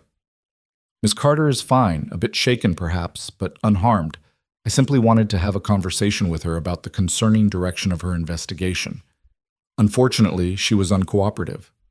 Reynolds' voice was pleasant, conversational, as if they were discussing the weather. I'm hoping you'll be more reasonable. Let her go, right now. I will, as soon as we reach an understanding. Nathan could hear the smile in Reynolds' voice. You see, Mr. Reed, you've inserted yourself into a situation you don't fully understand. Ms. Carter has been conducting a misguided investigation based on incomplete information and personal bias. She's making serious accusations that could damage not only my reputation, but the reputation of Carter Industries as a whole. That's not acceptable. What's not acceptable is fraud that kills soldiers, Nathan said, his voice hard. What's not acceptable is covering up defective equipment. What's not acceptable is kidnapping a company executive. Such dramatic language. No one's been kidnapped. Ms. Carter and I are simply having a discussion, and when it's finished, she'll be free to go, with a better understanding of the consequences of continuing her investigation. Reynolds paused. The same offer extends to you. Walk away. Forget about this. Go back to your quiet life with your daughter. No one needs to know about your involvement. No one needs to get hurt. Is that a threat? It's a practical observation. You're a single father, Mr. Reed. Your daughter is 7 years old. She depends on you. Do you really want to risk her well-being by pursuing something that's frankly none of your business? The rage that surged through Nathan was volcanic, but he kept his voice level through sheer force of will. You just made the biggest mistake of your life. You just threatened my daughter. There's no walking away now. There's no deal we can make. I'm going to destroy you, Reynolds. I'm going to expose every crime you've committed, and I'm going to make sure you spend the rest of your life in a federal prison. Reynolds' laugh was soft, genuinely amused. Bold words from a man with no evidence, no authority, and no protection. But I admire your spirit. It's unfortunate we couldn't reach an arrangement. Give my regards to young Lily. Such a sweet child. I hope nothing unfortunate happens to disrupt her happy life. The line went dead. Nathan pulled over, his hands shaking with fury and fear. Reynolds had just made this personal. He'd mentioned Lily by name. He'd made clear that she was vulnerable, that Reynolds knew where she was, that he could reach her if he wanted. This was no longer just about justice for dead Marines or corporate fraud. This was about protecting his daughter from a monster in an expensive suit. Nathan called the police back, reported a kidnapping, gave them every detail he had. Then he called Gerald Whitman's direct line, which went to voicemail. He left a message. This is Nathan Reed. Victor Reynolds just kidnapped Alexandra Carter. He's threatening my daughter. If you're part of this, if you're protecting him, you're complicit in everything that's about to happen. If you're not, call me back immediately. Then Nathan sat in his car on a quiet street and forced himself to think clearly. Panic wouldn't help. Rage wouldn't help. He needed to be smart, strategic, to use everything he'd learned in the Marines about asymmetric warfare and how smaller forces defeated larger ones. Reynolds had resources, connections, corporate power. But Nathan had something Reynolds didn't, a complete lack of regard for his own safety when his daughter was threatened, and the training to be very, very dangerous when motivated. His phone rang. Gerald Whitman. Nathan, I just got your message. What the hell is going on? Your senior VP of operations just kidnapped your VP of internal investigations and threatened my 7-year-old daughter. That's what's going on. Nathan's voice was ice. Question is, are you part of it or not? I'm not part of anything, Whitman said, and he sounded genuinely shocked. Where's Alexandra right now? I don't know. Reynolds called me from an unknown number. He said they were having a discussion and that she'd be released when she agreed to drop her investigation. That son of a... Whitman bit off whatever he was going to say. Okay. I'm calling our head of security, getting them to track Alexandra's phone, her car, anything. And I'm calling the police commissioner directly. If Reynolds has taken this action, he's gone completely rogue. There's no company authority behind this. Can you guarantee my daughter's safety? I'll assign a security detail to your building immediately. Former Secret Service? Best we have. They'll be there within the hour. Whitman's voice was sharp, decisive. Nathan, I need you to understand something. I authorized Alexandra's investigation because I suspected there were problems in Reynolds' division. I did not authorize this. I would never authorize this. Whatever he's doing, he's acting alone. Or with accomplices inside your company. Possibly. Which is why I need you to trust me right now. Let me help you. Let me use company resources to find Alexandra and stop Reynolds before this gets worse. Nathan weighed his options. He didn't trust Whitman completely, but he had no choice. He needed help, needed resources he didn't have. Fine, but if anything happens to Alexandra or to my daughter, I'm holding you personally responsible. Understood. I'll call you back within 30 minutes with an update. Stay where you are. Stay safe. Whitman hung up. Nathan sat in his car watching the street, thinking about Lily asleep in the apartment with Mrs. Chen watching over her, about Marines dying with defective equipment, about Alexandra Carter somewhere being persuaded to drop her investigation, about how quickly a simple act of helping a stranger had spiraled into something that threatened everything he loved. He thought about Sarah, about what she would say if she were here. She'd tell him to protect Lily above all else. She'd tell him that no cause, no matter how just, was worth risking their daughter's safety. She'd tell him to walk away, to take the deal Reynolds offered, to go back to their quiet life. But Sarah wasn't here, and Nathan knew with bone-deep certainty that walking away wouldn't keep Lily safe. Reynolds had already shown he was willing to threaten children. If Nathan backed down now, it would only confirm that threats worked, that Reynolds could get away with anything as long as he was willing to be ruthless enough. The only way to protect Lily was to eliminate the threat completely, to take Reynolds down so thoroughly that he'd never be able to hurt anyone again. Nathan's phone buzzed with a text from an unknown number. A photo loaded slowly on his screen. It was Alexandra, sitting in what looked like an office, her hands bound with zip ties, her face composed but showing strain. The photo was clearly meant as proof of life, and as a demonstration of Reynolds' power. Underneath the photo, "Last chance. Walk away, or things get worse for everyone." Nathan stared at the image, at Alexandra's bound hands, at her defiant expression even in captivity. Then he took a screenshot, forwarded it to Gerald Whitman, to the police detective he'd spoken with, and to his cybersecurity contact with a message. "Dead Man's Switch now includes this photo and all details of Reynolds' threats. If anything happens to me, Alexandra Carter, or my daughter, this goes to every news outlet in the country."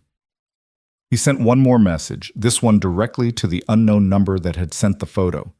"You made a mistake, Reynolds. You should have left my daughter out of this. Now there's no negotiation, no compromise, no deal. I'm coming for you, and I'm bringing everything you've tried to hide into the light. Every crime, every cover-up, every life you've destroyed. You wanted a war? You got one."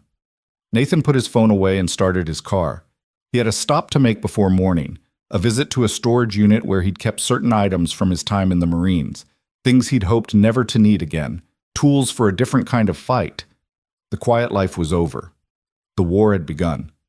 And Nathan Reed was done playing defense. The storage unit was in a facility on the edge of town, one of those anonymous rows of orange doors under fluorescent lights that hummed too loud in the night silence. Nathan hadn't been here in 3 years, not since he'd packed away the last remnants of his Marine life and tried to pretend that version of himself no longer existed.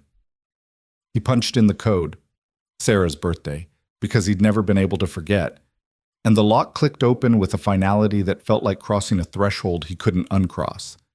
Inside, covered in a thin layer of dust, were the boxes he'd sealed away. Not weapons. He'd turned those in when he left the service. But everything else. His combat uniforms, carefully folded and preserved. His tactical vest, stripped of armor plates but still configured the way he'd worn it in Helmand. His field manuals, his training notebooks, his tablets full of legal precedents and investigation protocols from his time in JAG. And at the bottom of the last box, wrapped in oilcloth, his father's binoculars from Vietnam and a combat knife that had been a gift from his platoon sergeant. Nathan sat on the concrete floor of the storage unit and methodically went through everything, his hands moving with muscle memory that had never quite faded. He wasn't planning to fight Reynolds physically. That would be stupid and illegal and would only prove Reynolds' narrative that Nathan was dangerous. But he needed to remember who he'd been, what he was capable of, the mindset that had kept him alive when others died. His phone rang. Gerald Whitman. "We found her," Whitman said without preamble. "Alexandra's car is at a warehouse complex in the industrial district near the river. Building is owned by one of Reynolds' shell companies. Police are mobilizing now, but they're concerned about hostage safety. They're talking about negotiators, SWAT protocols, all the standard procedures that take time." "How much time?" "At least an hour to get everyone in position. Maybe 2. Whitman paused. "Security detail is at your apartment. 2 men, both former Secret Service. They'll stay there until this is resolved. Your daughter is safe." Nathan felt some of the tension ease from his shoulders. Thank you. What about Reynolds? Where is he? We don't know. He's not answering his phone, not at his house, not at his office. He's gone dark. Whitman's voice was tight with controlled anger. Nathan, I've been CEO of this company for 8 years. I've dealt with fraud, with embezzlement, with executives cutting corners for bonuses. But this, kidnapping, threats against children, this is beyond anything I imagined. Whatever you need, whatever resources will help end this, you have them.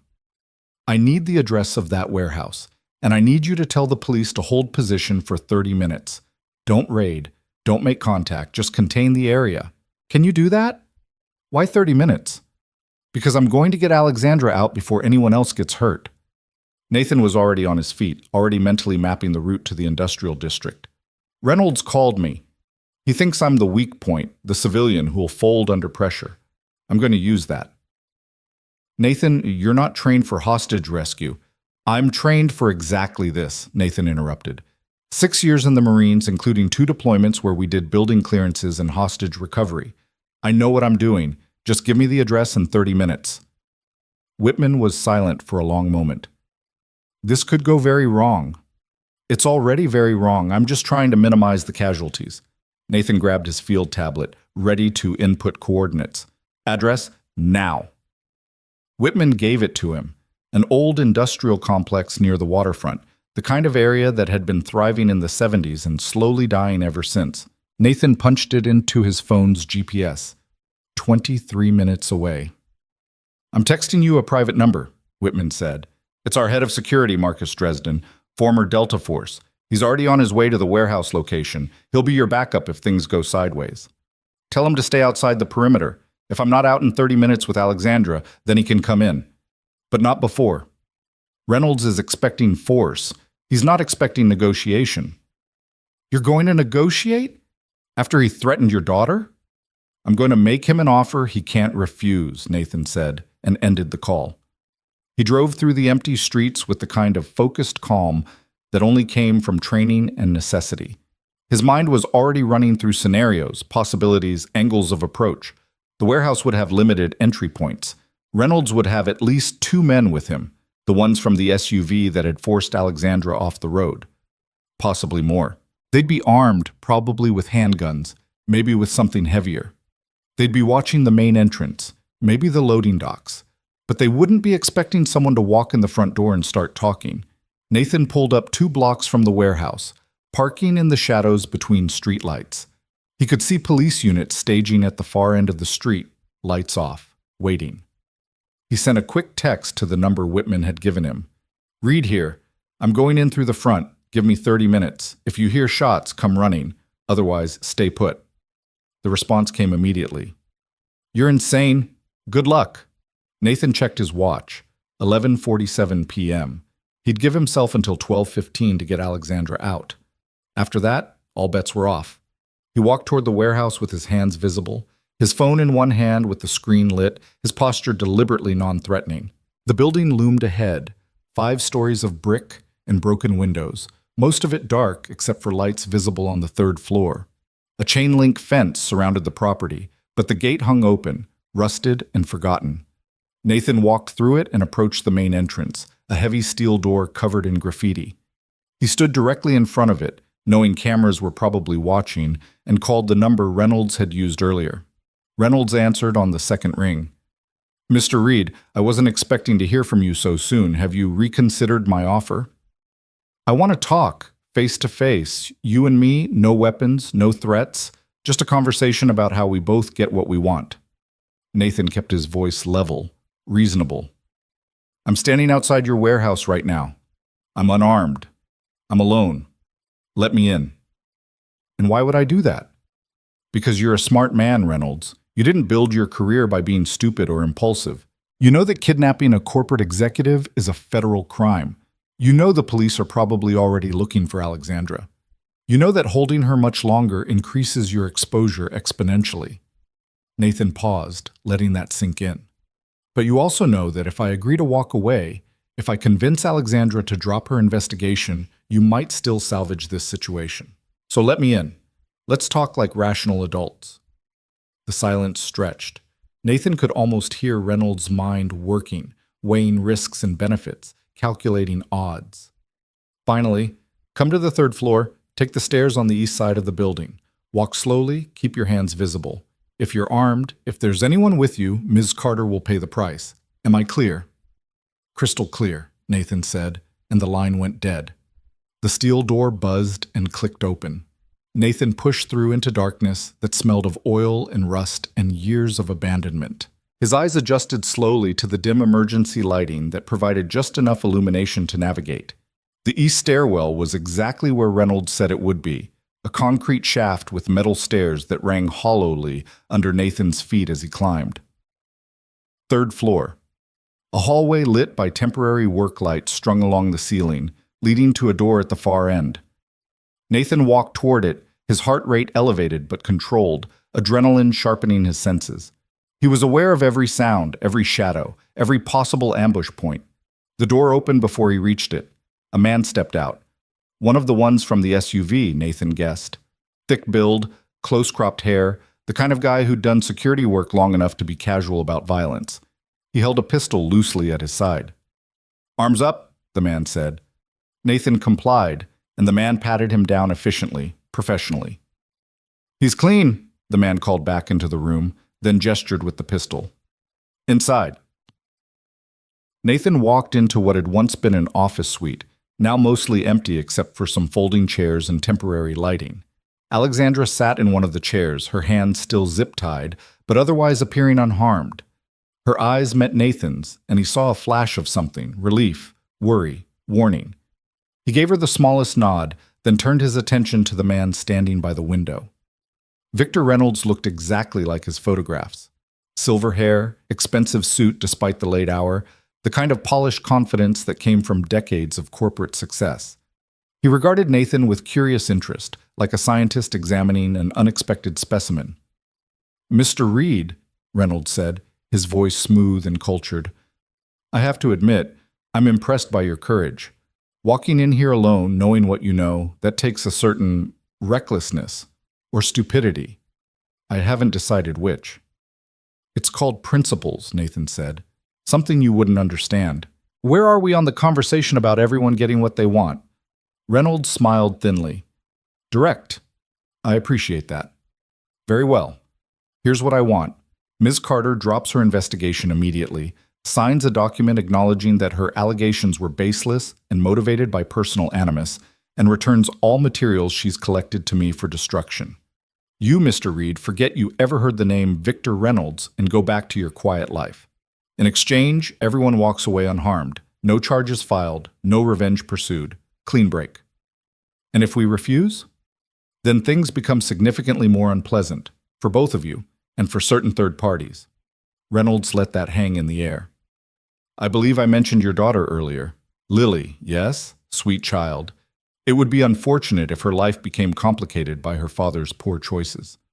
Nathan felt the rage surge again but kept it locked down, controlled, useful. "You made a mistake bringing her into this. A big mistake.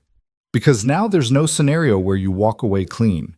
You've committed kidnapping, extortion, and threatening harm to a minor. Those are federal crimes, Reynolds. Even if we agreed to your terms, even if we destroyed every piece of evidence, those crimes still happened, and I'm not the only one who knows about them." "Ah, yes, your dead man's switch," Reynolds waved dismissively. "An interesting precaution, but ultimately meaningless.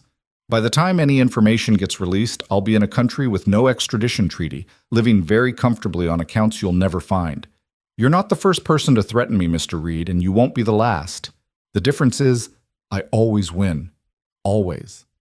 "You won't this time," Alexandra said, speaking for the first time, her voice hoarse but firm. "I sent copies of everything to the Defense Criminal Investigative Service 3 hours ago, not through normal channels, directly to the assistant director, someone I know personally from my time at the Pentagon. By now, federal agents are already executing search warrants on your office, your home, all your known properties. This warehouse is probably surrounded. It's over, Victor. The only question now is how much worse you want to make it for yourself." Reynolds' expression shifted, surprise flashing across his features before he controlled it. You're bluffing. You would have told me if you'd gone to DCIS. Why would I tell you anything?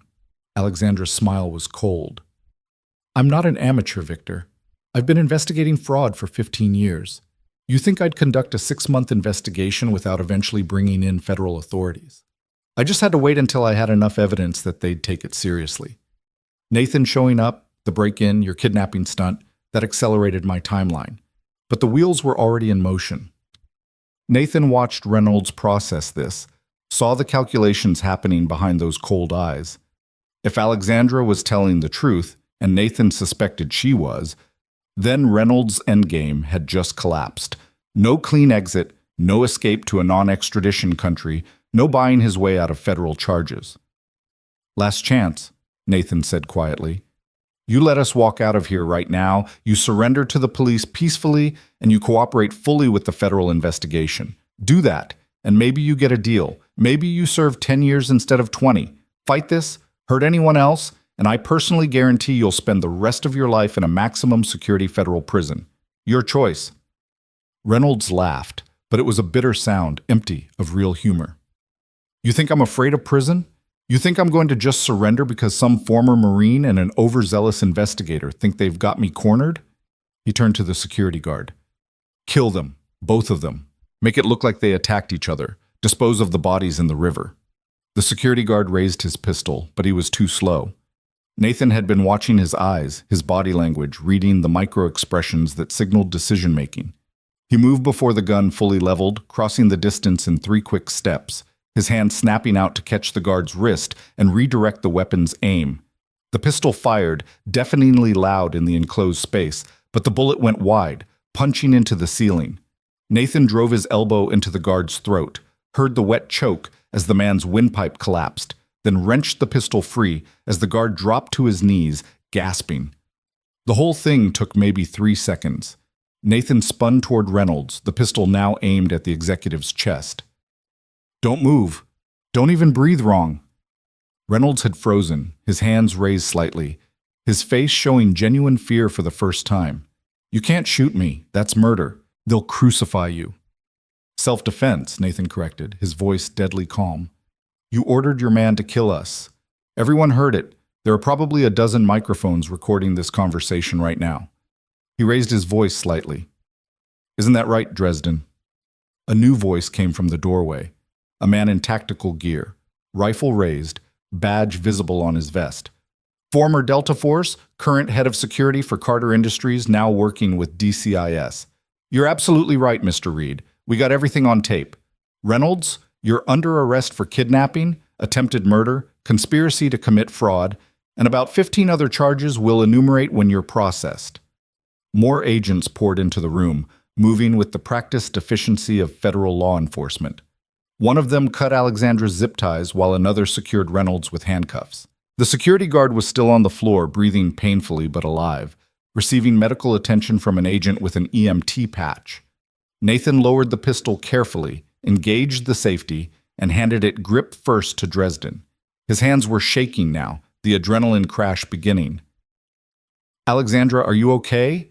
She was rubbing her wrists where the zip ties had cut into her skin, but she nodded. I'm fine. Terrified, but fine. She looked at Nathan with something like awe. You came for me. You walked into a hostage situation unarmed. I was never unarmed, Nathan said quietly. I just didn't have a weapon. He glanced at Dresden. How long were you monitoring? Since you made the phone call outside. We had parabolic mics aimed at the building, thermal imaging tracking your location. The moment he ordered that guard to shoot, we were coming in anyway. You just gave us better cause by disabling the immediate threat. Dresden's expression was respectful. That was some impressive hand-to-hand work. Where'd you learn to move like that? Marine Corps martial arts program, instructor level. Nathan felt the exhaustion starting to creep in. Is my daughter safe? The detail at my apartment, still in place, still secure. We've got units rolling past your building every 10 minutes. No suspicious activity. Dresden clapped Nathan on the shoulder. You did good tonight, Reed. Most civilians would have folded when Reynolds threatened the kid. You turned it into leverage. He made it personal, Nathan said simply. That was his mistake. They were escorted out of the warehouse into a chaos of flashing lights and federal vehicles. Nathan counted at least a dozen agencies represented: FBI, DCIS, state police, city police, even representatives from the Inspector General's office. The investigation had clearly escalated far beyond what he'd imagined. Gerald Whitman was there, standing by a black sedan, looking older and more tired than he had that afternoon. He walked over as Nathan and Alexandra emerged. "Thank God," Whitman said, and he sounded genuinely relieved. "When Dresden said you'd gone in alone, I thought—" He shook his head. "Never mind. You're both safe. That's what matters." "What happens now?" Alexandra asked. "To the company? To the investigation?" DCIS has full access to everything. Every file, every database, every employee they want to interview. The board has already voted to suspend Reynolds pending the outcome of the criminal investigation. I'm implementing a complete audit of all procurement and quality control processes. Whitman met her eyes. "Your investigation was right, Alexandra. Everything you suspected and more. We found preliminary evidence of fraud going back at least 7 years. Millions in stolen funds, dozens of compromised contracts. It's going to take months to untangle." "The Marines who died," Nathan said. "The families who lost people because of defective equipment. What about them?" "Compensation. Apologies. Whatever justice we can provide." Whitman's voice was heavy. "It won't bring anyone back, but at least the truth will be known, and the people responsible will be held accountable."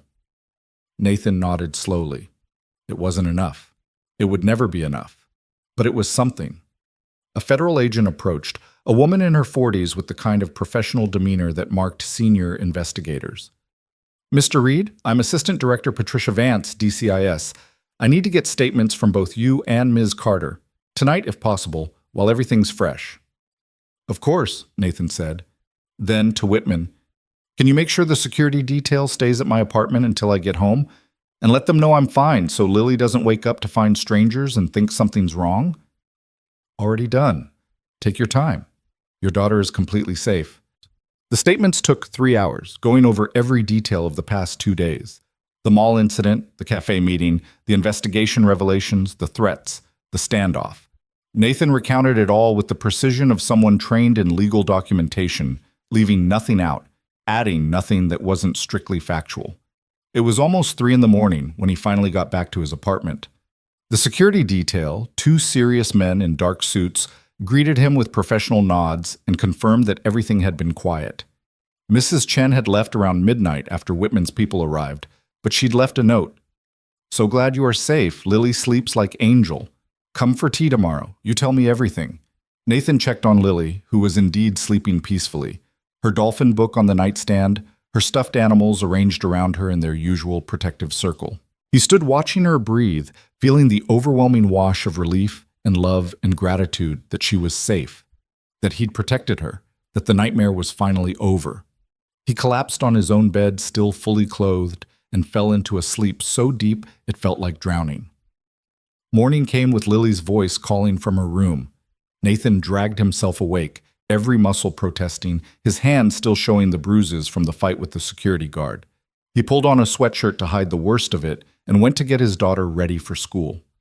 "Daddy, you look tired," Lily said, studying him with concern. "Did you stay up really late?" "I had some work stuff to take care of," Nathan said, which was technically true. "But everything's fine now, better than fine."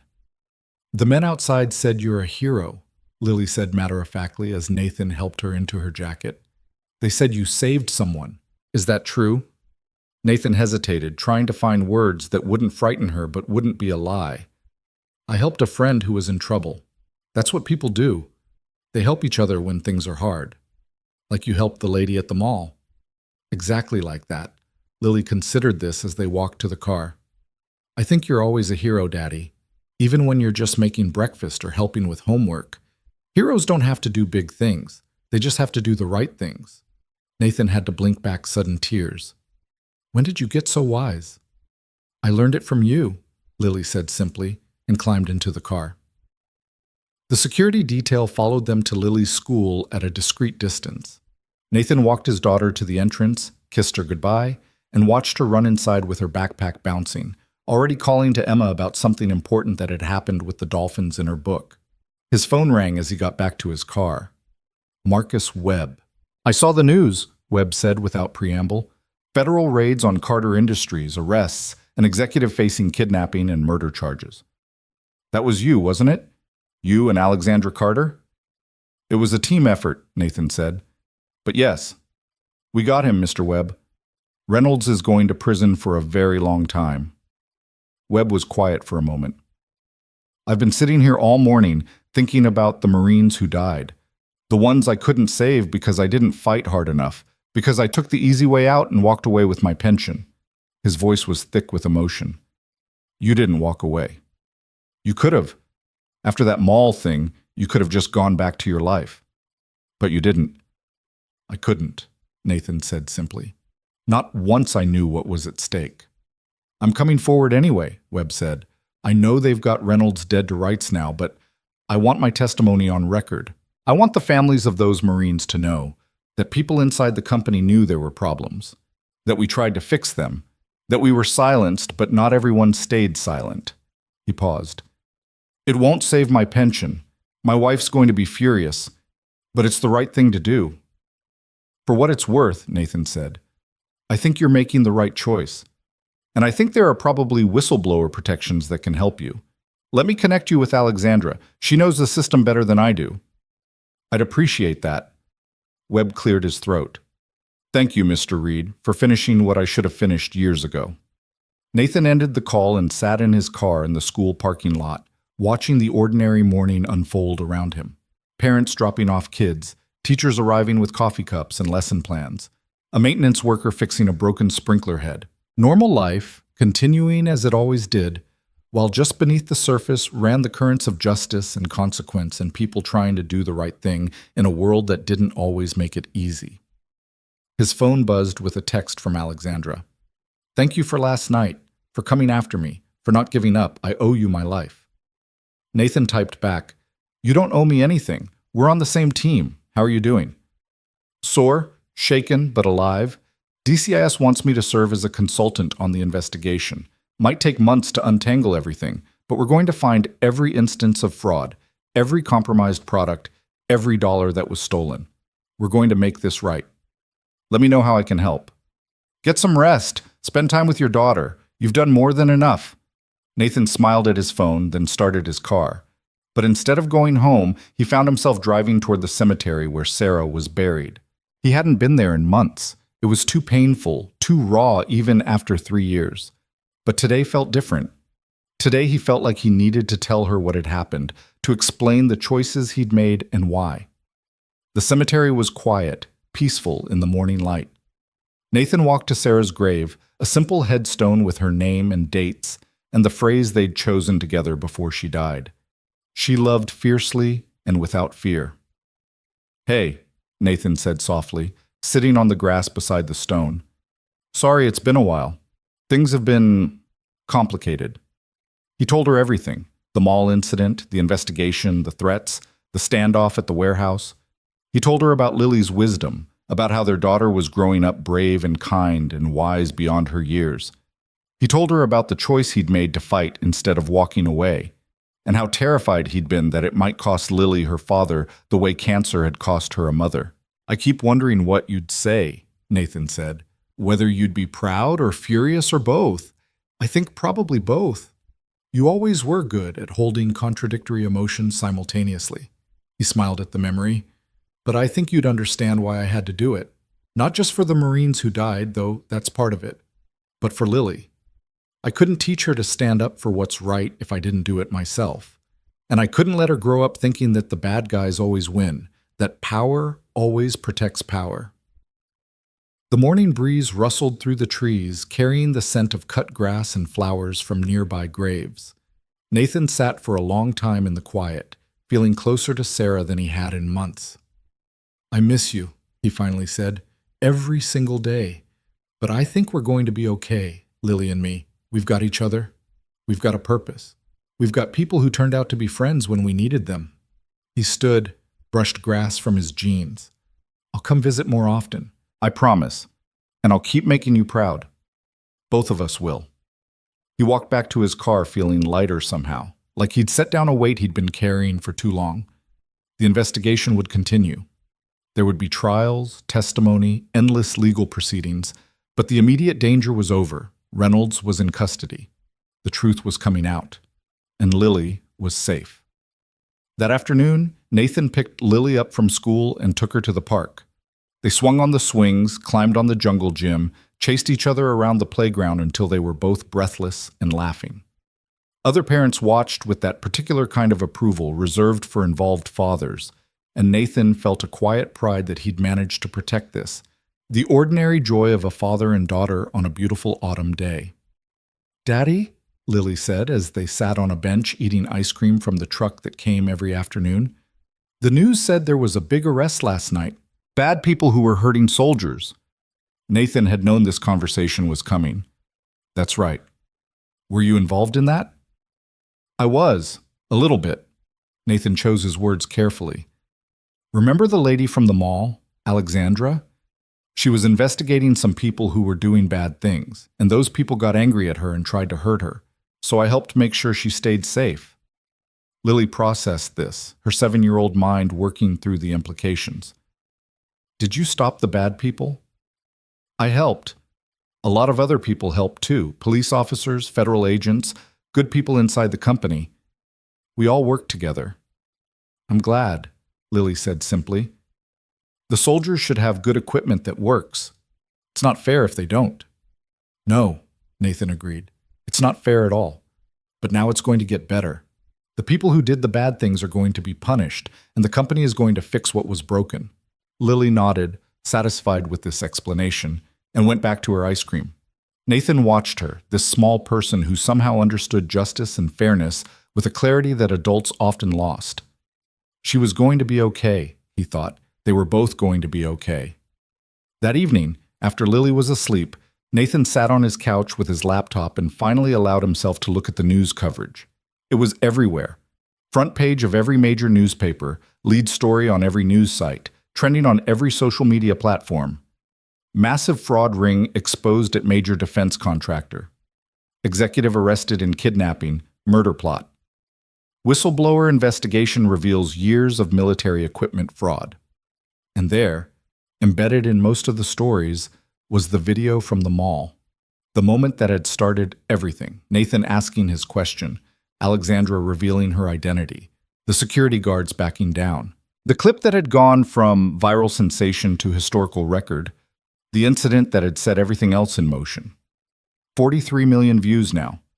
Comments in the hundreds of thousands. Nathan scrolled through a few of them, reading the reactions of strangers who had no idea how that moment had escalated, what it had led to, how close it had come to ending in tragedy. His phone buzzed. Gerald Whitman. "Nathan, I wanted to call personally to thank you. The board met this afternoon, and we've decided to offer you a permanent position as Director of Ethics and Compliance. Significant salary, full benefits, flexible schedule to accommodate Lily. We need people like you, people who won't compromise, who will stand up even when it's dangerous." Whitman paused. "Take some time to think about it. No pressure. But the offer stands for as long as you need." Nathan thanked him, promised to consider it, and ended the call. It was a good offer, possibly a great one. It would mean financial security, meaningful work, a chance to actually make a difference in how defense contractors operated. But it would also mean going back into that world, being constantly immersed in the kind of fraud and corruption and moral compromise that had driven him out the first time. He'd think about it, discuss it with Lily, in age-appropriate terms. Talk it through with Alexandra, get her perspective. But for tonight, he was just going to sit in his quiet apartment and appreciate the fact that everyone he loved was safe, that justice was being served, and that sometimes, not always, but sometimes, doing the right thing actually worked. His phone buzzed one more time. Alexandra sending a photo. It was a picture of her at home, bruised and exhausted but smiling, holding a glass of wine and giving the camera a thumbs up. The caption read, "To asking the right questions at the right time. Thank you for being the person who did." But Nathan smiled and sent back, "To people who stand their ground even when surrounded. Couldn't have done it without you." He set his phone down and looked around his small apartment. The worn furniture, the photos of Sarah, Lily's artwork on the refrigerator, all the ordinary evidence of their ordinary life. A life that had been anything but ordinary for the past few days. A life that had been threatened and defended and ultimately preserved. Outside, the security detail's car was still parked on the street, keeping watch. By tomorrow or the next day, they'd be gone. Their protection no longer necessary. The immediate danger had passed. But Nathan knew he'd never be quite the same person he'd been before he asked that question in the mall. He'd stepped back into the fight he'd walked away from 6 years ago, and this time he'd seen it through to the end. Reynolds was facing decades in federal prison. The fraud ring was being dismantled. The families of fallen soldiers would get answers, compensation, apologies. The system would be reformed. And Nathan Reed, single father and former Marine, had been part of making it happen. It wasn't the quiet life he'd planned. It wasn't the safe, ordinary existence he'd tried to build for himself and Lily. But maybe that life had never been possible anyway. Maybe some people were built to fight, to stand up, to refuse to look away when injustice was right in front of them. Maybe the question wasn't whether to fight, but what to fight for. And Nathan had his answer. For truth, for justice. For the people who couldn't fight for themselves. For the Marines who died using defective equipment. For the soldiers who'd come home with wounds that could have been prevented. For his daughter, who needed to grow up in a world where doing the right thing mattered.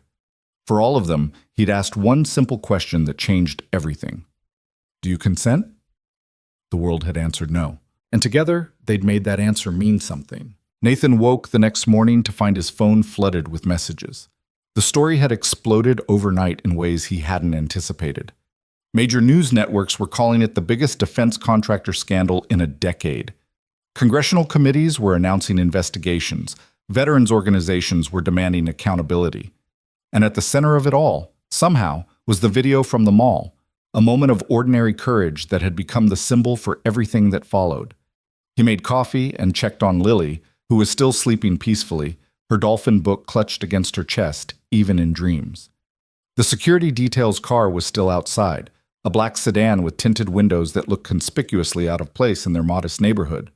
Nathan appreciated their presence, but also felt the weight of it, the reminder that his life had fundamentally changed, that he'd crossed a line from civilian obscurity into something more complicated and dangerous.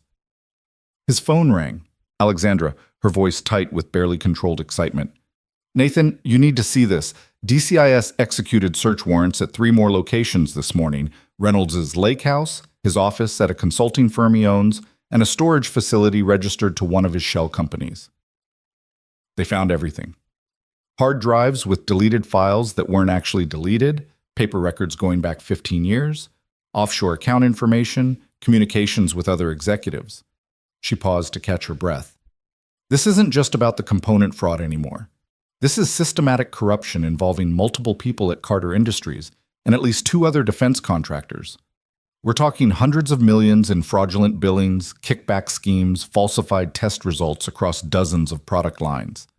Nathan felt something cold settle in his stomach. How many lives potentially affected? Thousands, maybe tens of thousands. Equipment that went to Iraq, Afghanistan, Syria, training facilities, stateside.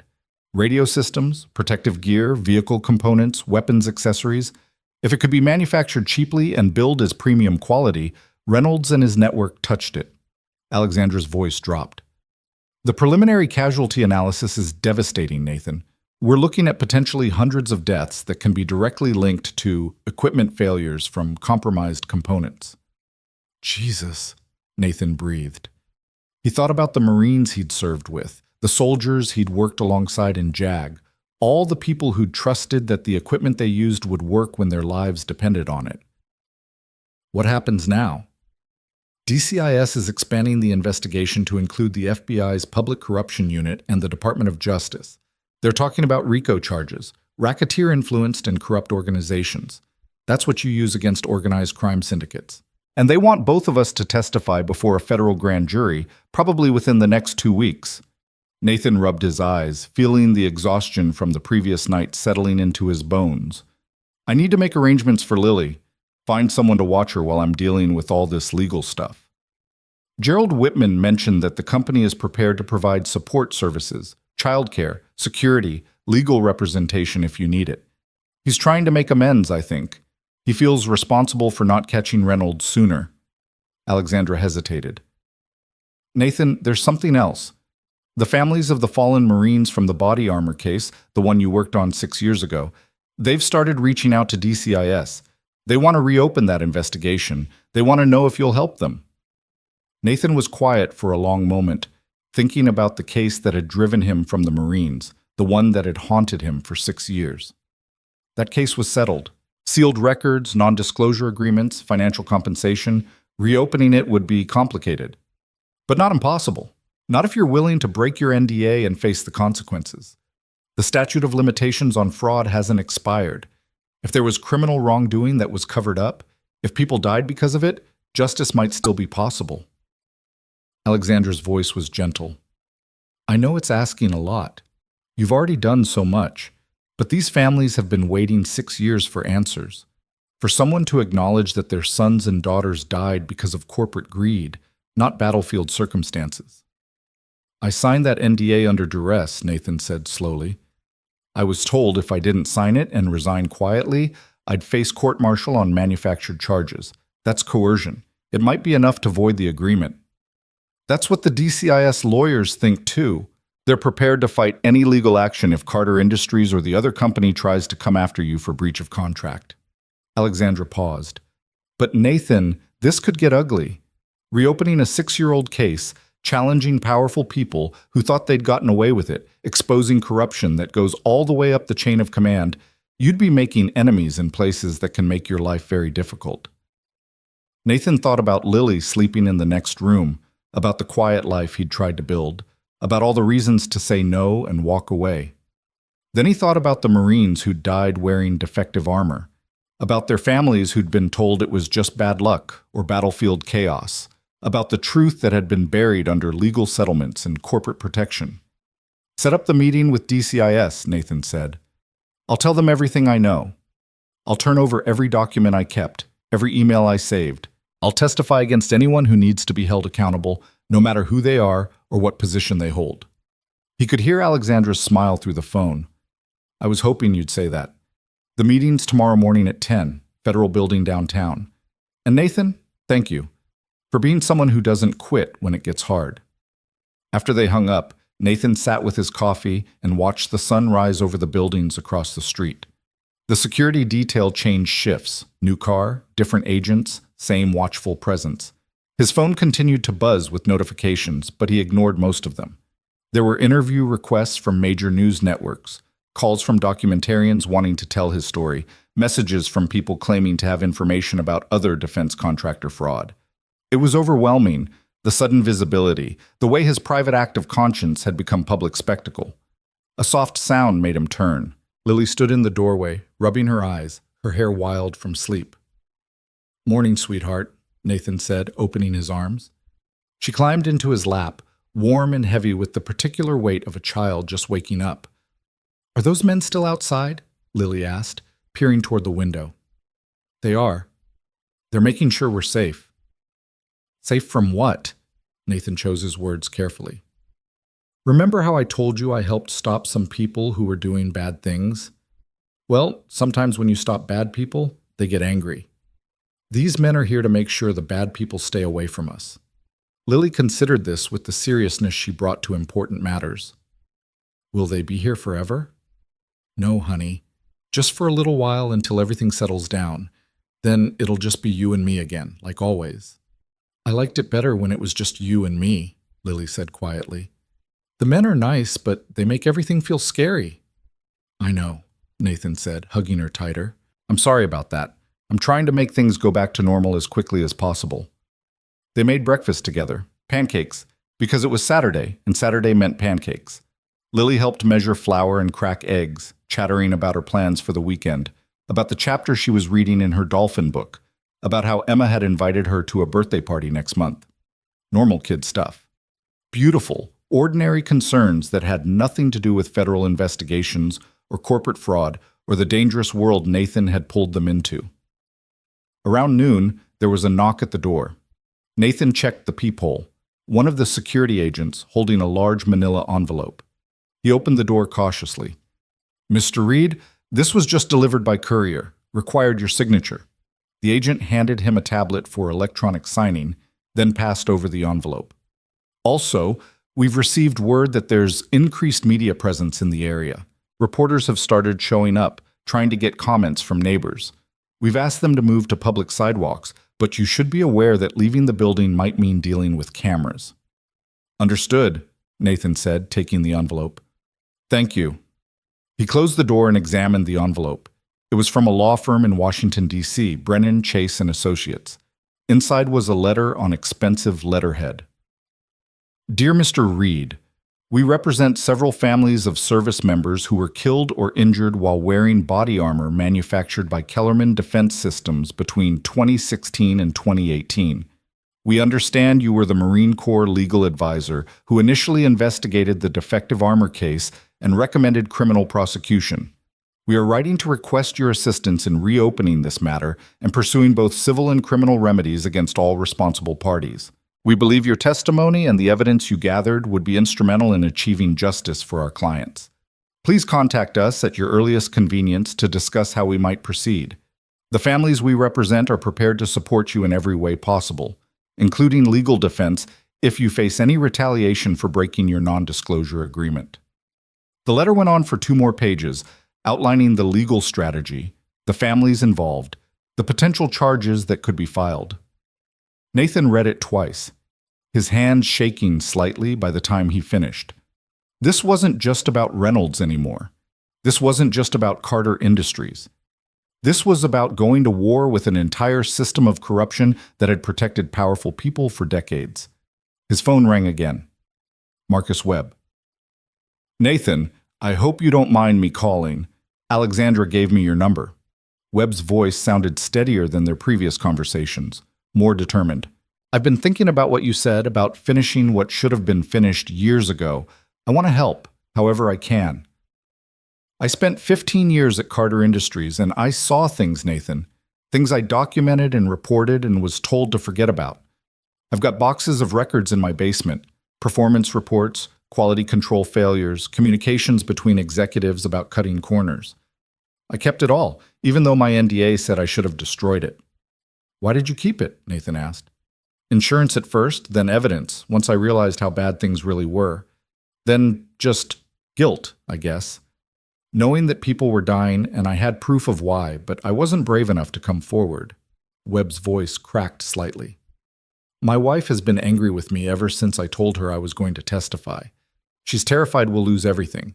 But this morning, she said something that changed my mind. She said, I didn't marry a coward, Marcus. I married a man with principles. If we lose the house, we'll get another house. But if you don't do this, if you stay silent when you could speak up, I don't know if I'll respect you anymore. Nathan felt a surge of respect for this woman he'd never met. Your wife sounds like a remarkable person. She is. Smarter than me, braver than me, better than I deserve. Webb cleared his throat. So I'm offering you everything I have. Every document, every email I saved, every piece of evidence that might help. And I'll testify anywhere, anytime about anything I witnessed. No more hiding. No more protecting people who don't deserve protection. Mr. Webb, thank you. That takes real courage. No, Webb said quietly. Courage is what you did, walking into that warehouse alone. Courage is what Alexandra did, investigating Reynolds for months while he tried to destroy her. What I'm doing is just finally doing the minimum that any decent person should do. But I'm doing it, and that's something. They arranged to meet the next day before the DCIS meeting, so Webb could turn over his documents and Nathan could review them for anything relevant. After they hung up, Nathan sat for a moment feeling the weight of responsibility settling even heavier on his shoulders. People were looking to him for leadership, for courage, for answers. He wasn't sure he had any of those things. He was just a single dad who'd asked a question in a mall and somehow ended up at the center of a federal investigation. The afternoon passed in a strange haze of normalcy disrupted by chaos. Nathan and Lily watched movies together, played board games, read chapters from the Dolphin book. But every hour or so, his phone would ring with another call related to the investigation. DCIS asking for clarification on details, Alexandra coordinating logistics. Gerald Whitman requesting a meeting to discuss the company's cooperation with authorities. The two realities existed simultaneously, overlapping but separate, and Nathan found himself constantly code-switching between devoted father and whistleblower witness. Evening came. After Lily was asleep, Nathan sat at his laptop and began writing down everything he remembered from the body armor case 6 years ago. Names, dates, conversations, the evidence he'd collected, the pressure he'd faced to drop the investigation, the threats that had been made if he didn't resign quietly. It all came flooding back with painful clarity. The anger he'd felt at being forced to choose between his career and his integrity, the shame of having walked away when he should have fought, the guilt that had haunted him ever since. But maybe, Nathan thought as he typed, maybe he'd been given a second chance. Maybe the universe was offering him an opportunity to finish what he'd started, to finally see justice done for the people who died because he hadn't fought hard enough the first time. His phone buzzed with a text from a number he didn't recognize. The message was simple. You're making powerful people very nervous. Be careful. Nathan stared at the screen, trying to decide if this was a warning from a concerned party or a threat from Reynolds' allies. He forwarded it to the DCIS agent he'd been coordinating with, then added the number to his blocked list. There would be more messages like this, he knew. More attempts at intimidation, more subtle threats designed to make him back down. They wouldn't work. Nathan had spent 6 years regretting his decision to walk away from a fight that mattered. He wasn't going to make that mistake again. The next morning, Nathan drove to meet Marcus Webb at a coffee shop across town, the security detail following at a discreet distance. Webb was already there, sitting in a corner booth with 2 large boxes on the seat beside him. He looked older than his 62 years, worn down by years of carrying secrets and guilt. "Mr. Reed," Webb said, standing to shake Nathan's hand. His grip was firm, despite the tremor Nathan could feel. "Thank you for coming." "Thank you for trusting me with this," Nathan replied, sliding into the booth. "What do you have?" Webb opened the first box, revealing stacks of documents organized in labeled folders. "This is everything from my time in quality control at Carter Industries. Performance reports showing failure rates that exceeded acceptable parameters. Communications between me and my supervisors about components that should have been flagged for review but were approved anyway. Emails from Reynolds and other executives discussing ways to reduce costs even if it meant relaxing quality standards." He pulled out a folder marked Radio Components 2019 to 2022 and handed it to Nathan. "This is the smoking gun for the current case. I documented every instance where returned components were sent to that Apex Technical Solutions subsidiary instead of being destroyed or returned to manufacturers. I tracked serial numbers, compared them to purchase orders for new components, and found matches in over 60% of cases."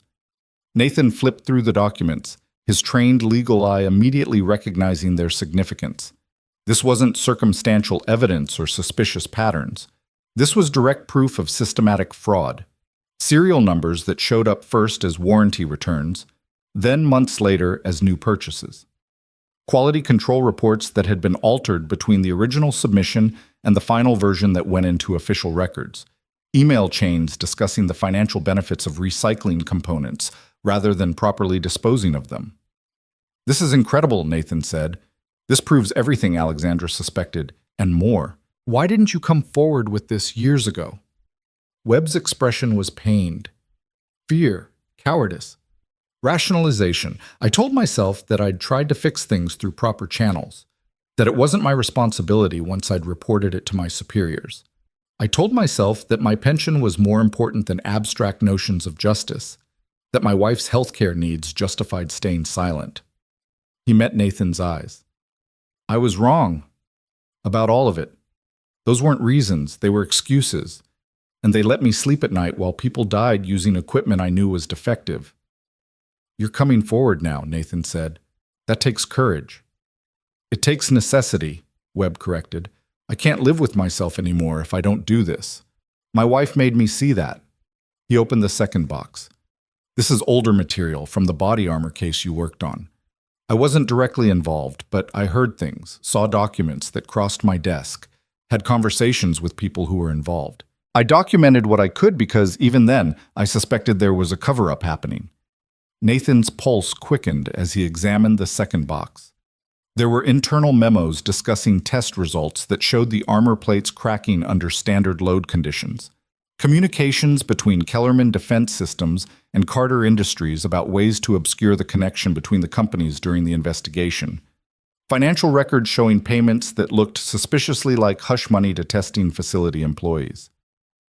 "This is gold," Nathan breathed. "This could reopen the entire case, void the settlement agreements, put people in prison who thought they'd gotten away clean." "That's what I'm hoping," Webb said. "I've lived with the guilt of that case for years, knowing that Marines died and I stayed quiet because I was afraid of losing my job. Well, I'm retired now. They can't fire me, and they can't threaten my pension without facing federal whistleblower protection laws. So I'm done being afraid." They spent the next hour going through the documents, with Nathan asking questions and Webb providing context and background. By the time they finished, Nathan had a much clearer picture of the scope of corruption they were dealing with. Not just individual executives making bad decisions, but systematic fraud built into the corporate culture, protected by layers of plausible deniability and strategic document destruction. "I need to get this to DCIS before the meeting this morning," Nathan said, checking his watch. "Can I take these boxes?" "They're yours," Webb said. "I have copies of everything at home, in a safe deposit box and uploaded to an encrypted cloud server. I learned from watching you and Alexandra. Always have backups, always have insurance." They parted with a handshake that felt like something more. A bond between two men who'd decided that doing the right thing mattered more than protecting themselves. Nathan loaded the boxes into his car, called the DCIS agent to let them know he was bringing significant new evidence, and drove toward downtown with a sense of purpose that had been missing from his life for 6 years. The federal building was an imposing structure of steel and glass designed to project authority and permanence. Nathan had to pass through multiple security checkpoints, each one requiring verification and explanation.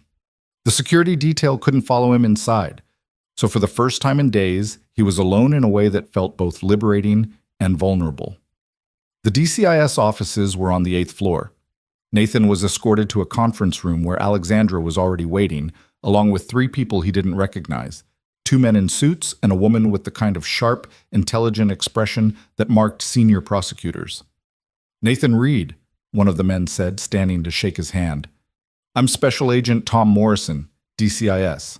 This is Assistant U.S. Attorney Jennifer Chen and Special Agent David Park from the FBI's Public Corruption Unit. Thank you for coming in." "Thank you for pursuing this," Nathan replied. He set the boxes on the conference table. "I brought additional evidence, courtesy of Marcus Webb. He's prepared to testify about everything he witnessed during his 15 years at Carter Industries." Jennifer Chen's eyes lit up as she opened the first box and began examining the contents. "This is exactly what we need. Direct documentation of the fraud, communication showing intent, financial records linking the shell companies. Mr. Reed, this changes everything. With this evidence and Mr. Webb's testimony, we're looking at RICO charges against not just Victor Reynolds, but potentially a dozen other executives and employees." They spent the next 4 hours going through Nathan's testimony, recorded and transcribed by a court reporter. He recounted everything from the mall incident to the warehouse confrontation, providing context and detail that would be essential for prosecution. Then they moved to the body armor case, and Nathan found himself reliving the worst period of his Marine Corps service, the investigation that had revealed systematic fraud, the pressure to drop it, the threats and intimidation, the forced choice between his career and his principles. "You say you were threatened with court-martial if you didn't sign the NDA and resign," Jennifer Chen said, making notes. "Can you provide specifics about who made these threats and what exactly was said?" Nathan named names, a colonel who'd called him into his office and explained very clearly that Nathan's career was over if he pushed the investigation further, a civilian lawyer from Kellerman Defense Systems who'd suggested that accidents could happen to Marines who made powerful people angry, a Pentagon procurement officer who told Nathan that some battles weren't worth fighting and that smart people knew when to retreat. "Those are serious allegations," Special Agent Morrison said. "You're claiming that multiple military officers and civilian officials conspired to obstruct a criminal investigation and threaten a whistleblower." "I'm not claiming it," Nathan said quietly. "I'm stating it as fact. It happened. I documented as much as I could at the time, saved emails and recordings where possible. I've lived with the knowledge of what happened for 6 years, wondering if I should have fought harder, if Marines are dead because I didn't push back strong enough. Well, I'm pushing back now. Whatever consequences come from that, I'll accept them. Jennifer Chen and the two agents exchanged looks that Nathan couldn't quite read. Finally, Chen spoke. Mr. Reed, what you're describing is a conspiracy that goes very high up in both military command and defense contractor circles. Pursuing this will make you a target. There will be attempts to discredit you, to attack your credibility, possibly to threaten you or your family again. The people you're accusing have enormous resources and connections. Are you prepared for how ugly this could get? Nathan thought about Lily, about the security detail outside their building, about Sarah's photograph on his wall, and the promise he'd made at her grave to keep making her proud. I'm prepared to do whatever it takes to see justice done. For the Marines who died in the original case, for the soldiers who've died since because of Reynolds' fraud, for everyone who's ever been told that some battles aren't worth fighting. I'm fighting this battle, whatever it costs. Then we're with you, Chen said firmly, all the way to trial and beyond. We're going to build cases that are so airtight, so thoroughly documented, that even the best defense attorneys in the country won't be able to create reasonable doubt. And we're going to make sure you and your daughter are protected throughout the process. Alexandra reached across the table and squeezed Nathan's hand. We're in this together, she said simply. The meeting continued for another 2 hours, covering details and logistics and legal strategy. By the time Nathan left the federal building, it was mid-afternoon and he was exhausted in a way that went bone deep. The security detail was waiting in the parking garage, ready to follow him home, but Nathan made a detour first. He drove to Lily's school and arrived just as dismissal began. She came running out with her backpack bouncing, her face lighting up when she saw him waiting at the usual spot. "Daddy!" She launched herself into his arms. "You're here! I thought maybe the security men were going to pick me up again." "No, sweetheart. I wanted to get you myself." Nathan held her tight, breathing in the strawberry scent of her shampoo, grounding himself in this moment of simple fatherhood after hours of discussing fraud and corruption and federal prosecutions. "How was school?" "Good. We had art class, and I made a painting of dolphins jumping out of the ocean, and Mrs. Peterson said it was beautiful, and she's going to hang it in the hallway." Lily's words tumbled over each other in her excitement. "And Emma said her birthday party is going to have a bounce house and a magician, and can I please go, Daddy? Please?" "Of course you can go," Nathan said, buckling her into her car seat. "When is it?" 3 weeks from Saturday. Emma's mom is going to send you an invitation with all the information." Lily kicked her feet happily.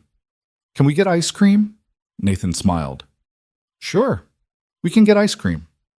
They went to their usual place, the small shop 3 blocks from their apartment that made everything fresh daily. Lily got her traditional chocolate in a cone. Nathan got vanilla in a cup, and they sat at the outdoor table where they could watch people walk by and dogs strain at their leashes and life continuing in all its ordinary beauty. "Daddy," Lily said around a mouthful of ice cream, "are the bad people all gone now?" Nathan considered how to answer that honestly without frightening her. "Most of them are caught and will be punished. There might be others we don't know about yet, but we're safe.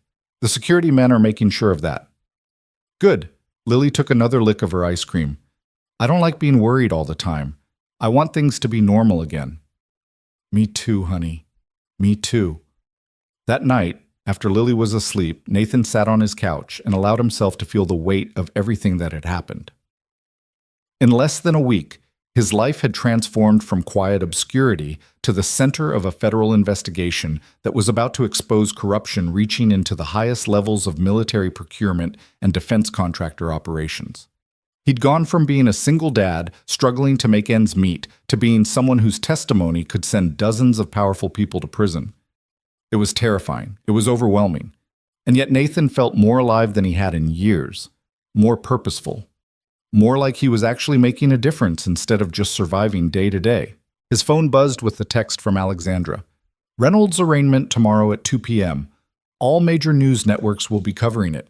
You should probably prepare yourself for increased media attention." Nathan replied, "Can't wait. How are you holding up?" "Sore, exhausted, probably mildly traumatized, but alive and fighting. That's what matters. That's what matters, Nathan agreed.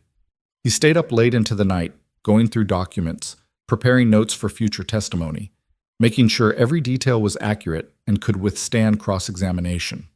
The lawyers had warned him that defense attorneys would try to paint him as someone with a grudge against the military, someone whose testimony was motivated by resentment rather than truth. Nathan needed to be unimpeachable, his facts so precisely documented that there was no room for doubt. Around 2 in the morning, his phone rang with an unknown number. Nathan almost didn't answer, but something made him pick up. Nathan Reed? The voice was older, male, with the particular gravelly quality that came from years of smoking or shouting, or both. Who is this? My name is Colonel James Patterson, retired. I was your commanding officer's commanding officer back when you were investigating the body armor case. I'm calling to tell you that what you're doing takes guts, and I should have backed you up back then instead of letting them push you out. Nathan sat up straighter, suddenly very alert. Why are you calling me at 2 in the morning, Colonel? Because I've spent 6 years feeling like a coward for not supporting you when it mattered. Because I knew the body armor was defective, and I let political pressure override my duty to protect Marines. Because I heard you're reopening the case and I want to help. Patterson's voice was rough with emotion. I've got documentation too, Reed. Orders I received to shut down your investigation, communications from Pentagon procurement, you'll have officers threatening to tank my career if I didn't fall in line, names of other officers who were pressured to cover up the fraud. I kept it all thinking maybe someday I'd have the courage to use it. Looks like that day is now. Nathan felt something tighten in his chest. Hope mixed with vindication, mixed with renewed determination. Colonel, if you're serious about this, I need you to contact the DCIS agents I'm working with. They'll need to interview you, get your testimony on record, examine your evidence. Already planned on it. I've got a meeting scheduled with them next week. I just wanted to call you first, to tell you that what you did 6 years ago, refusing to drop the investigation even when it cost you your career, that meant something. It meant something to the other Marines who knew what you were fighting for, even if we were too chicken shit to stand with you. It didn't feel like it meant much when I was forced to resign, Nathan said honestly. No, I imagine it didn't. But it planted seeds, Reed, seeds that are finally bearing fruit. You showed us what integrity looked like, even if we weren't ready to follow your example back then. Some of us are ready now.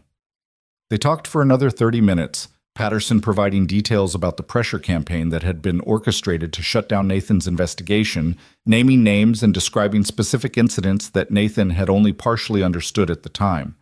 By the time they hung up, Nathan had 3 pages of new notes and a growing sense that this case was bigger than even he'd imagined. The arraignment the next day was a media circus. Nathan didn't attend. He'd been advised that his presence might be disruptive, but he watched it live on his laptop while Lily was at school. Victor Reynolds stood before the judge in an expensive suit, flanked by 3 high-powered attorneys, his expression carefully neutral as the charges were read. Conspiracy to commit fraud, falsification of government documents, trafficking in counterfeit goods, conspiracy to obstruct justice, kidnapping, attempted murder. The list went on, each charge carrying years of potential prison time. Reynolds pleaded not guilty to all charges. His attorney made a statement to the press outside the courthouse, claiming his client was being scapegoated for systematic problems in the defense procurement process, that he was innocent of any wrongdoing, that the government was overreaching in its prosecution. Nathan watched it all with a sense of grim satisfaction. He'd seen this playbook before. Powerful people accused of crimes they definitely committed, hiding behind expensive lawyers and PR firms, trying to create enough doubt and delay that the truth got lost in legal maneuvering. But this time would be different. This time there was too much evidence, too many witnesses, too much public attention for the case to be quietly settled or dismissed. This time, justice might actually be served. His phone rang. The law firm from Washington, D.C. Mr. Reed, we wanted to inform you that we've filed a motion to reopen the Kellerman Defense Systems case.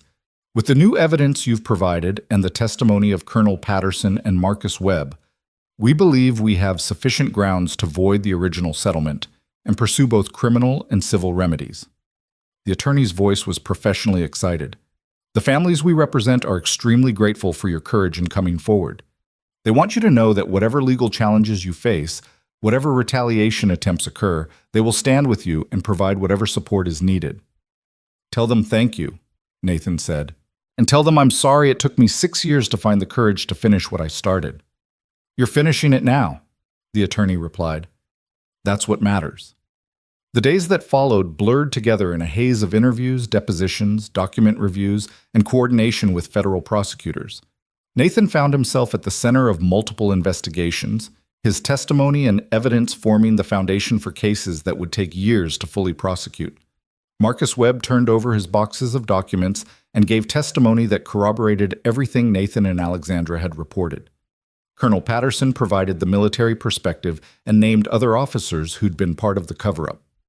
Other whistleblowers began coming forward, emboldened by the public attention and the federal protection being offered.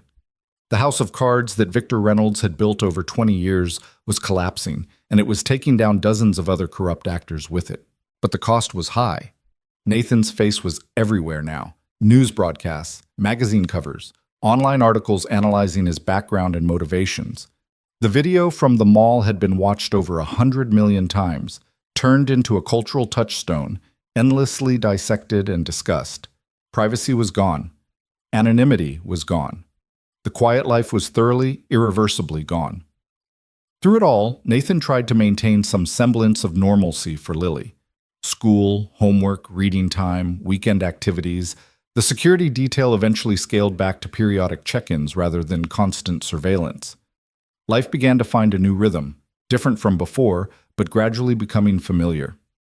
3 weeks after the arraignment, on a Saturday afternoon, Nathan sat in the park watching Lily play on the jungle gym. The sun was warm, the air smelled of cut grass and late autumn flowers, and for a moment everything felt almost peaceful. His phone buzzed. Gerald Whitman. Nathan, I wanted you to hear this from me directly before it goes public tomorrow. The board has voted to implement comprehensive reforms across Carter Industries. Complete overhaul of quality control procedures, independent oversight of procurement processes, mandatory ethics training for all employees, and a victim compensation fund for families affected by the fraud. We're also partnering with the Department of Defense to create new industry-wide standards for component testing and documentation. Whitman paused. None of this would have happened without you. You forced us to confront problems we'd been ignoring, to acknowledge that profit can never come at the cost of soldiers' lives. Thank you. I didn't do it for thanks, Nathan said. I did it because it needed to be done. I know. That's why it mattered. Whitman cleared his throat. The offer still stands, Nathan, Director of Ethics and Compliance, whenever you're ready. But I understand if you'd rather not be associated with Carter Industries given everything that's happened. Nathan watched Lily climb to the top of the jungle gym, fearless and laughing. Let me think about it. Right now, I just want to focus on being a dad. Understandable. The offer doesn't expire. Take all the time you need. As the sun began to set, painting the sky in shades of orange and gold, Nathan called Lily down from the jungle gym. They walked home together, her small hand in his, talking about nothing and everything. School, friends, dolphins, what they should have for dinner. Normal things. Beautiful, ordinary things. The kind of things worth fighting for. 6 months passed like water through fingers, each day bringing new developments in what the media had started calling the Carter Industries scandal. Nathan found himself living in a strange duality. Mornings spent making breakfast and walking Lily to school, afternoons consumed by depositions and meetings with prosecutors, evenings devoted to homework help and bedtime stories. The contrast was jarring, moving between the innocence of his daughter's world and the dark complexity of corporate corruption and criminal prosecution. The federal cases moved forward with the slow, grinding inevitability of bureaucratic justice. Victor Reynolds remained in custody, his bail denied after prosecutors argued he was a flight risk with the means to disappear. 3 other Carter Industries executives had been indicted. 2 had taken plea deals in exchange for testimony against Reynolds and higher-level conspirators. The investigation had expanded to include Pentagon procurement officers, testing facility employees and executives from 4 other defense contractors who'd participated in similar fraud schemes. Nathan testified before a federal grand jury twice, his words recorded and transcribed, his evidence examined by teams of lawyers looking for any weakness that defense attorneys might exploit. He was questioned for hours about his motivations, his documentation methods, his memory of events from 6 years ago. The prosecutors prepared him well, running mock cross-examinations that were more brutal than anything the actual defense could throw at him. "They're going to try to paint you as someone with an axe to grind," Jennifer Chen told him during one preparation session. "Someone who was bitter about being forced out of the Marines, who manufactured this entire scandal as revenge. You need to stay calm, stick to the facts, and never let them provoke you into emotional responses that could be used to discredit your testimony." Nathan understood. He'd learned emotional control in the Marines, refined it through 6 years of single parenthood. He could handle whatever the defense attorneys threw at him. What was harder to handle was the impact on Lily. She'd become something of a celebrity at school, the daughter of the man from the viral video, the kid whose dad was helping to expose corporate fraud. Most of the attention was positive, but not all of it. Some parents had complained that Nathan was dragging a child into adult matters, that his actions had made their school a target for media attention. The principal had called him in for a meeting to discuss maintaining appropriate boundaries between Mr. Reed's public activities and the school environment. Nathan had listened politely, then explained very clearly that his daughter's education and well-being were his top priorities, but he wouldn't apologize for pursuing justice. If the school had concerns about media presence, he'd be happy to work with them on security protocols. But he wouldn't be silent about corruption because it made some people uncomfortable. The principal had backed down, and the complaints had mostly faded. But Nathan knew there would always be people who preferred comfort to truth, who resented anyone who disrupted the status quo, even when that status quo was built on lies. On a Tuesday morning in early spring, Nathan received a call from Jennifer Chen. Her voice carried an excitement he'd rarely heard from the normally controlled prosecutor. "We got him," she said without preamble. "Reynolds' chief financial officer just flipped. He's providing testimony about Reynolds personally authorizing the component fraud, personally setting up the shell companies, personally directing the cover-up. He's got emails, recorded conversations, financial records showing Reynolds' direct involvement in every aspect of the conspiracy. This is the smoking gun we needed, Nathan. Reynolds is going to prison for the rest of his life." Nathan felt something release in his chest, a tension he'd been carrying for so long it had become part of him. What about the body armor case? The Kellerman Defense Systems prosecution? That's moving forward too. With Colonel Patterson's testimony and the documentation from Marcus Webb, we're reopening the criminal investigation. The original settlement is being challenged in federal court, and we're optimistic about getting it voided. Justice delayed isn't justice denied, not this time. After the call ended, Nathan sat in his apartment trying to process what this meant. The fight wasn't over. There would still be trials, still be testimony, still be months or years of legal proceedings before final sentences were handed down. But the outcome was no longer in doubt. The evidence was overwhelming. The witnesses were credible. The conspiracy was exposed. He'd done it. They'd all done it together. Him, Alexandra, Marcus Webb, Colonel Patterson, all the other whistleblowers who'd found the courage to come forward. They'd taken on a system that seemed invincible, and they'd won. Nathan walked to Sarah's photograph, the one from their wedding day that he kept on the living room bookshelf. "We did it," he said softly to her frozen smile. "It took 6 years, but we finally did it." The Marines who died wearing that defective armor, their families are going to get answers, justice. Everything I should have given them the first time. His phone rang. Alexandra. "You heard the news?" she asked, and he could hear the smile in her voice. "Chen just called me. The CFO flipped. It's over, Nathan. Not the legal process, but the uncertainty about whether we'd succeed. We did it. We actually did it."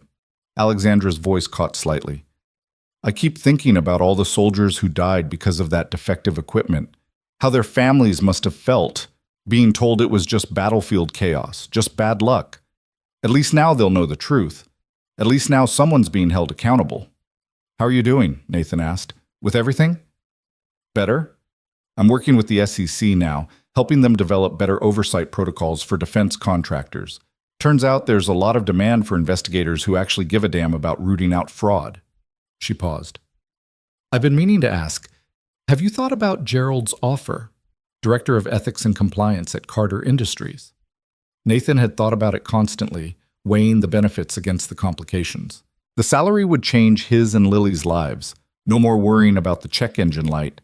No more choosing between new tires and the heating bill.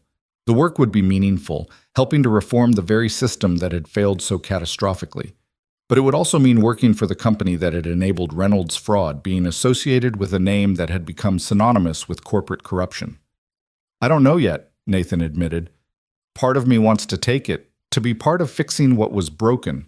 But another part thinks maybe I've done enough. Maybe it's time to step back and focus on being Lily's dad instead of being the whistleblower who exposed defense contractor fraud.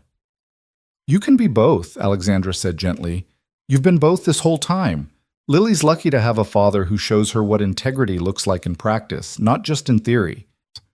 They talked for a while longer, about the upcoming trials, about the reforms being implemented across the defense industry, about how their lives had changed in the months since that afternoon in the mall. When they hung up, Nathan felt a sense of gratitude for this unexpected friendship, this alliance that had formed out of a moment of ordinary courage. The trial of Victor Reynolds began on a Monday in late May. Nathan attended the opening arguments, sitting in the gallery with Alexandra, Marcus Webb, and several family members of fallen soldiers. The courtroom was packed with media, legal observers, and people who'd been following the case since the first arrests. Security was intense. Metal detectors, bag searches, marshals positioned throughout the room. Reynolds sat at the defense table looking smaller than Nathan remembered, diminished by the weight of evidence against him in the months in custody. His team of expensive lawyers tried to project confidence, but Nathan could see the cracks. They knew they were defending the indefensible. Jennifer Chen's opening statement was devastating. She laid out the conspiracy in meticulous detail, the defective components, the shell companies, the falsified documentation, the soldiers who died. She showed photographs of Marines killed in action, young men and women in uniform whose lives had been cut short by equipment failures that shouldn't have happened. She presented financial records showing Reynolds had personally profited to the tune of $47 million from the fraud schemes.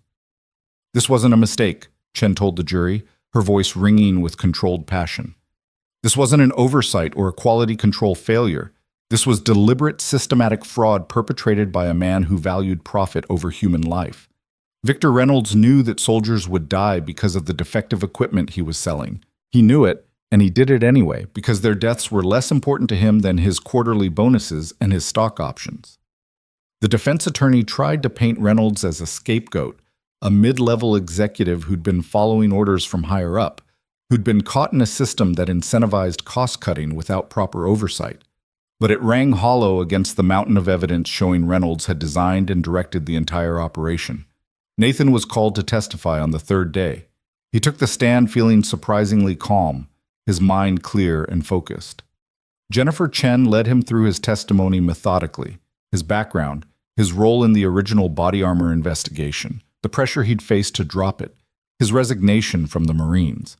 Then she moved to the current case, having Nathan explain how he'd met Alexandra, what he'd learned about the component fraud, the evidence he'd gathered. The defense attorney's cross-examination was aggressive but ineffective.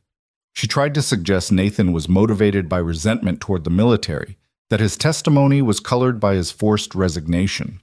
Nathan deflected calmly, pointing out that if he'd been motivated by resentment, he wouldn't have spent 6 years trying to rebuild his life quietly. He'd only come forward when presented with evidence of new fraud that was costing more lives. Isn't it true, Mr. Reed, that you've become something of a media celebrity because of this case?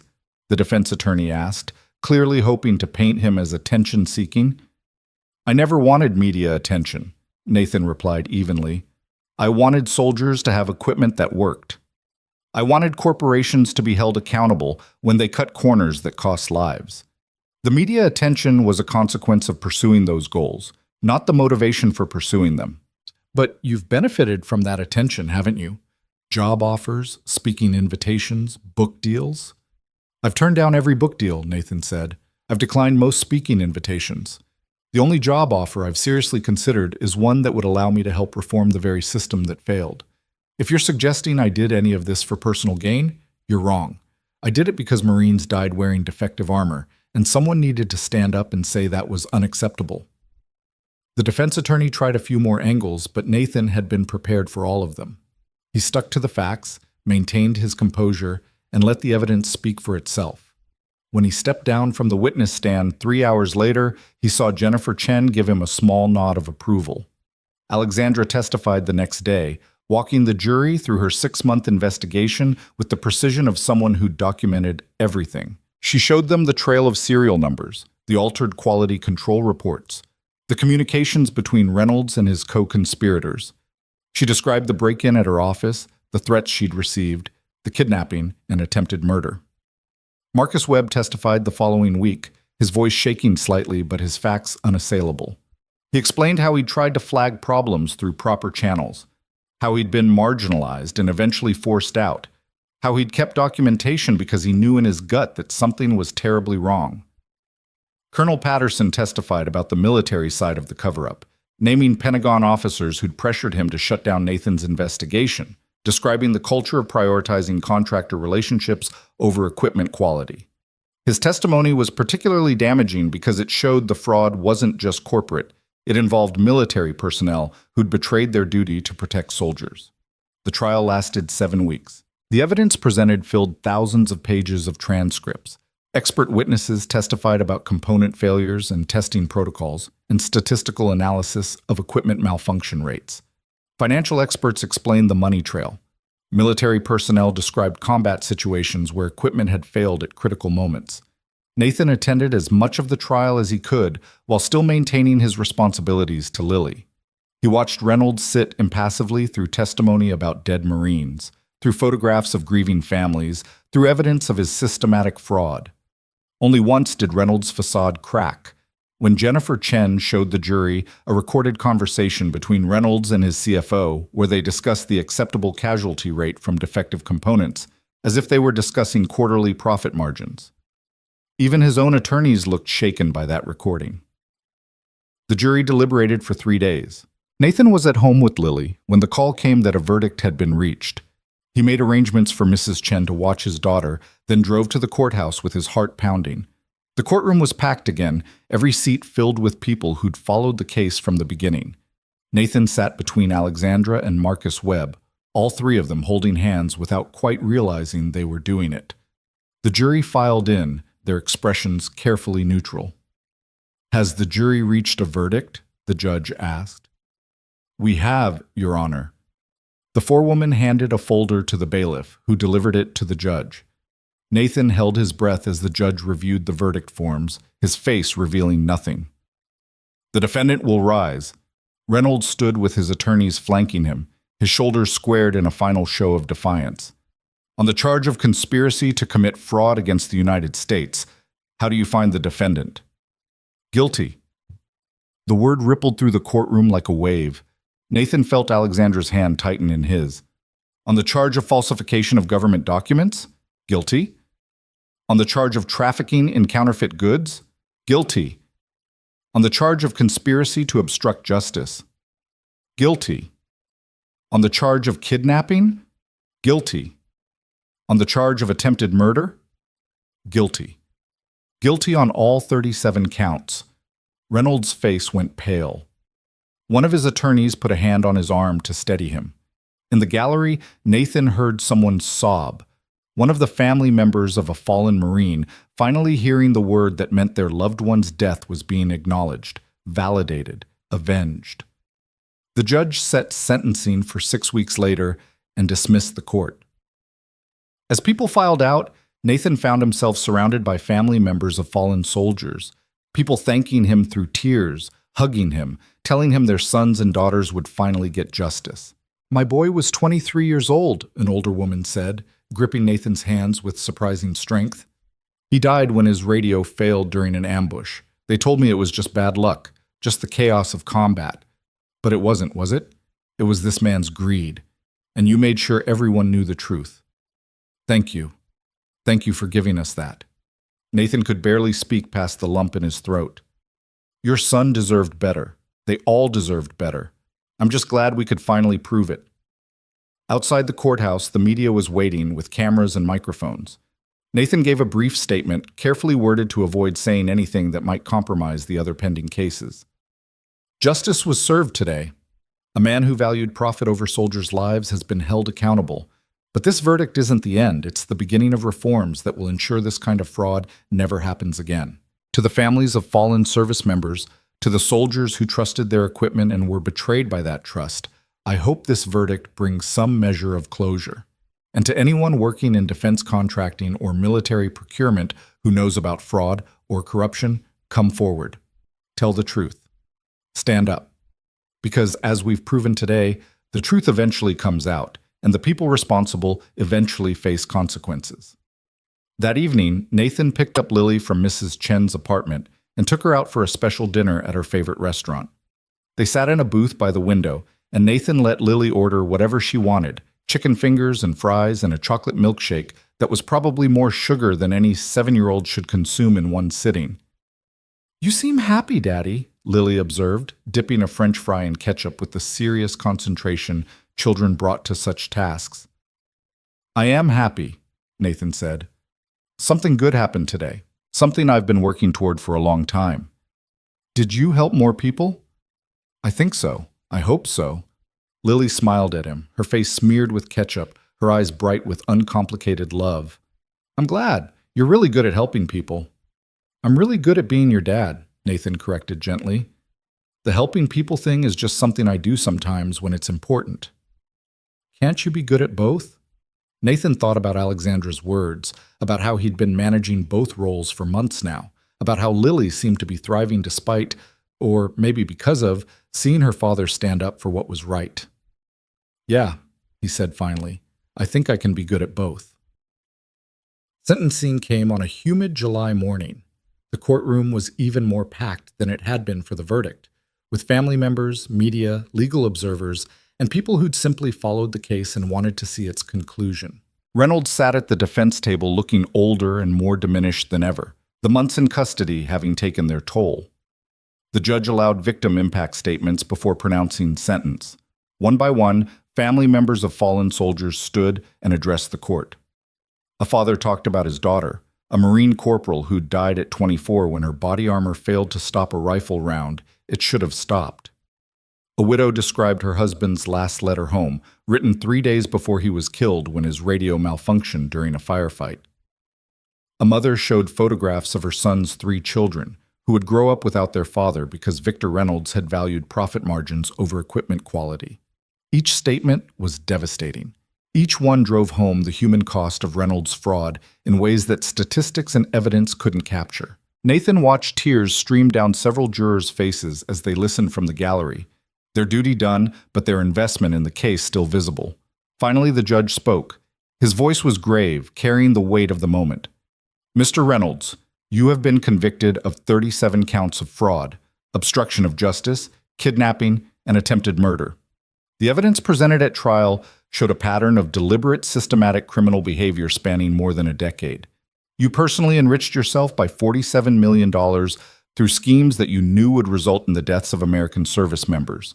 You showed no remorse, no conscience, no regard for the lives you were destroying." The judge paused, looking directly at Reynolds. "I have presided over many criminal trials in my career. I have sentenced murderers, terrorists, and violent criminals of all descriptions. But I'm not sure I've ever seen a defendant whose crimes were quite so calculating, quite so driven by pure greed with such callous disregard for human life. You didn't kill these soldiers with your own hands, but you might as well have. Their blood is on you." Reynolds stared straight ahead, his expression locked in careful neutrality. "On the fraud charges, I sentence you to 20 years in federal prison on each count, to run consecutively. On the obstruction charges, 15 years each, consecutive. On the kidnapping charge, 25 years. On the attempted murder charge, 30 years. Total sentence, 418 years in federal prison with no possibility of parole." The courtroom erupted. Family members wept with relief and vindication. Reynolds swayed slightly, his attorney steadying him. The judge gavelled for order and continued. "Additionally, you are ordered to pay restitution in the amount of $215 million to the families of deceased and injured service members, to be distributed according to a formula developed by the prosecution and defense." All of your assets, including properties, accounts, investments, and holdings in shell companies, are hereby forfeited to the United States government. Finally, you are permanently barred from working in any capacity for any company that contracts with the federal government. The judge looked at Reynolds one more time. You will spend the rest of your life in prison, Mr. Reynolds. You will never see freedom again, and every day of your incarceration, I hope you think about the soldiers who died because of your greed, about the families destroyed by your fraud, about the betrayal of the trust that service members placed in their equipment. Court is adjourned. As Reynolds was led out in handcuffs, the courtroom remained standing in a kind of collective exhale. Nathan felt Alexandra lean against his shoulder, both of them too emotionally exhausted to speak. Marcus Webb wiped tears from his face unashamedly. Around them, family members embraced, their grief still present, but now mixed with something like closure. Outside the courthouse, the media presence was overwhelming. Jennifer Chen gave a statement praising the jury, the witnesses, and the collaborative effort between multiple agencies that had made the prosecution possible. She specifically mentioned Nathan, Alexandra, and Marcus Webb as exemplifying the courage required to expose corporate corruption. This verdict sends a message, Chen said, that no one is above the law, that corporate executives who endanger lives for profit will be held accountable, and that whistleblowers who come forward will be protected and supported. I hope this case inspires others with knowledge of fraud or corruption to have the courage to speak up. As we've seen, one person asking the right question at the right time can change everything. Nathan was pulled aside by reporters asking for reactions, but he kept his statement brief. Justice has been served. The families of fallen soldiers finally have answers, and hopefully, the reforms being implemented across the defense industry will prevent this from ever happening again. That's all that matters. The weeks following the sentencing brought a strange sense of anticlimax. The trials of Reynolds' co-conspirators were scheduled for later in the year, and Nathan would need to testify again, but the main event was over. The battle he'd been fighting for months had been won. Justice, delayed but not denied, had finally been served. Gerald Whitman called again with the job offer, this time with additional sweeteners, a higher salary, guaranteed flexibility for family time, a role in shaping not just Carter Industries' ethics program, but industry-wide standards. Nathan found himself seriously considering it, weighing the benefits against the complications. He talked it through with Lily in age-appropriate terms over dinner one night. There's a company that wants me to work for them, Nathan explained. The job would be helping to make sure companies that make equipment for soldiers do everything right, that they don't cut corners or do bad things. It would pay really well, which would mean we could move to a bigger apartment, or maybe even a house with a yard. But it would also mean I'd be busier sometimes, traveling occasionally, working longer hours. Lily thought about this seriously, chewing her chicken thoughtfully. Would you still be able to take me to school? Most days, yes. That would be part of the agreement. Would you still have time to read my dolphin books with me? Always. That's non-negotiable. Would you be helping people? Like you helped those soldiers' families? I think so. I hope so. Lily nodded, her decision apparently made. Then you should do it, because helping people is important, and we don't need a big house if we have each other. But if the job lets you help people and we can have a yard for maybe getting a dog someday, that sounds pretty good. Nathan laughed, the tension he'd been carrying about the decision dissolving. When did you get so wise?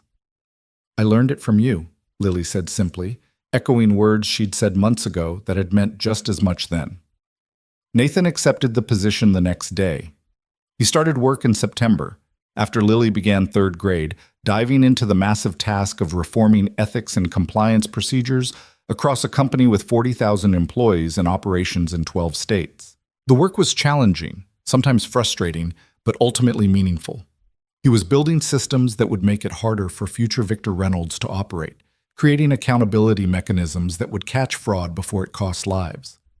Alexandra became a regular presence in their lives, joining them for dinners and weekend outings, becoming something like family. She and Lily bonded over their shared love of ocean life, with Alexandra feeding Lily's dolphin obsession by taking her to aquariums and marine biology lectures. Nathan watched their friendship develop with gratitude, appreciating that Lily had another strong woman in her life, someone who embodied intelligence, and courage and integrity. On a Saturday in October, almost exactly a year after the mall incident, Nathan took Lily to visit Sarah's grave. They brought flowers, sunflowers, because those had been Sarah's favorites. And Lily chattered to her mother's headstone about school and friends and the new book series she was reading about a girl who could talk to all sea creatures, not just dolphins. "Daddy's been doing really important work," Lily told the headstone seriously. "He helped catch bad people who were hurting soldiers.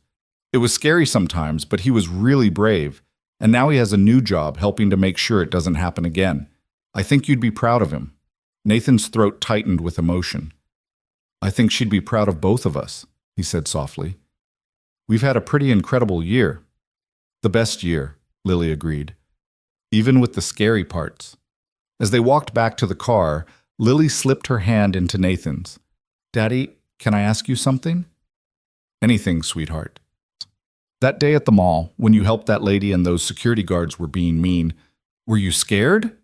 Nathan considered the question, wanting to give her an honest answer. "Yes. I was scared that I might make things worse, or that someone might get hurt. But I was more scared of teaching you that we should stay quiet when we see injustice, that we should look away when people need help. Sometimes being brave doesn't mean not being scared.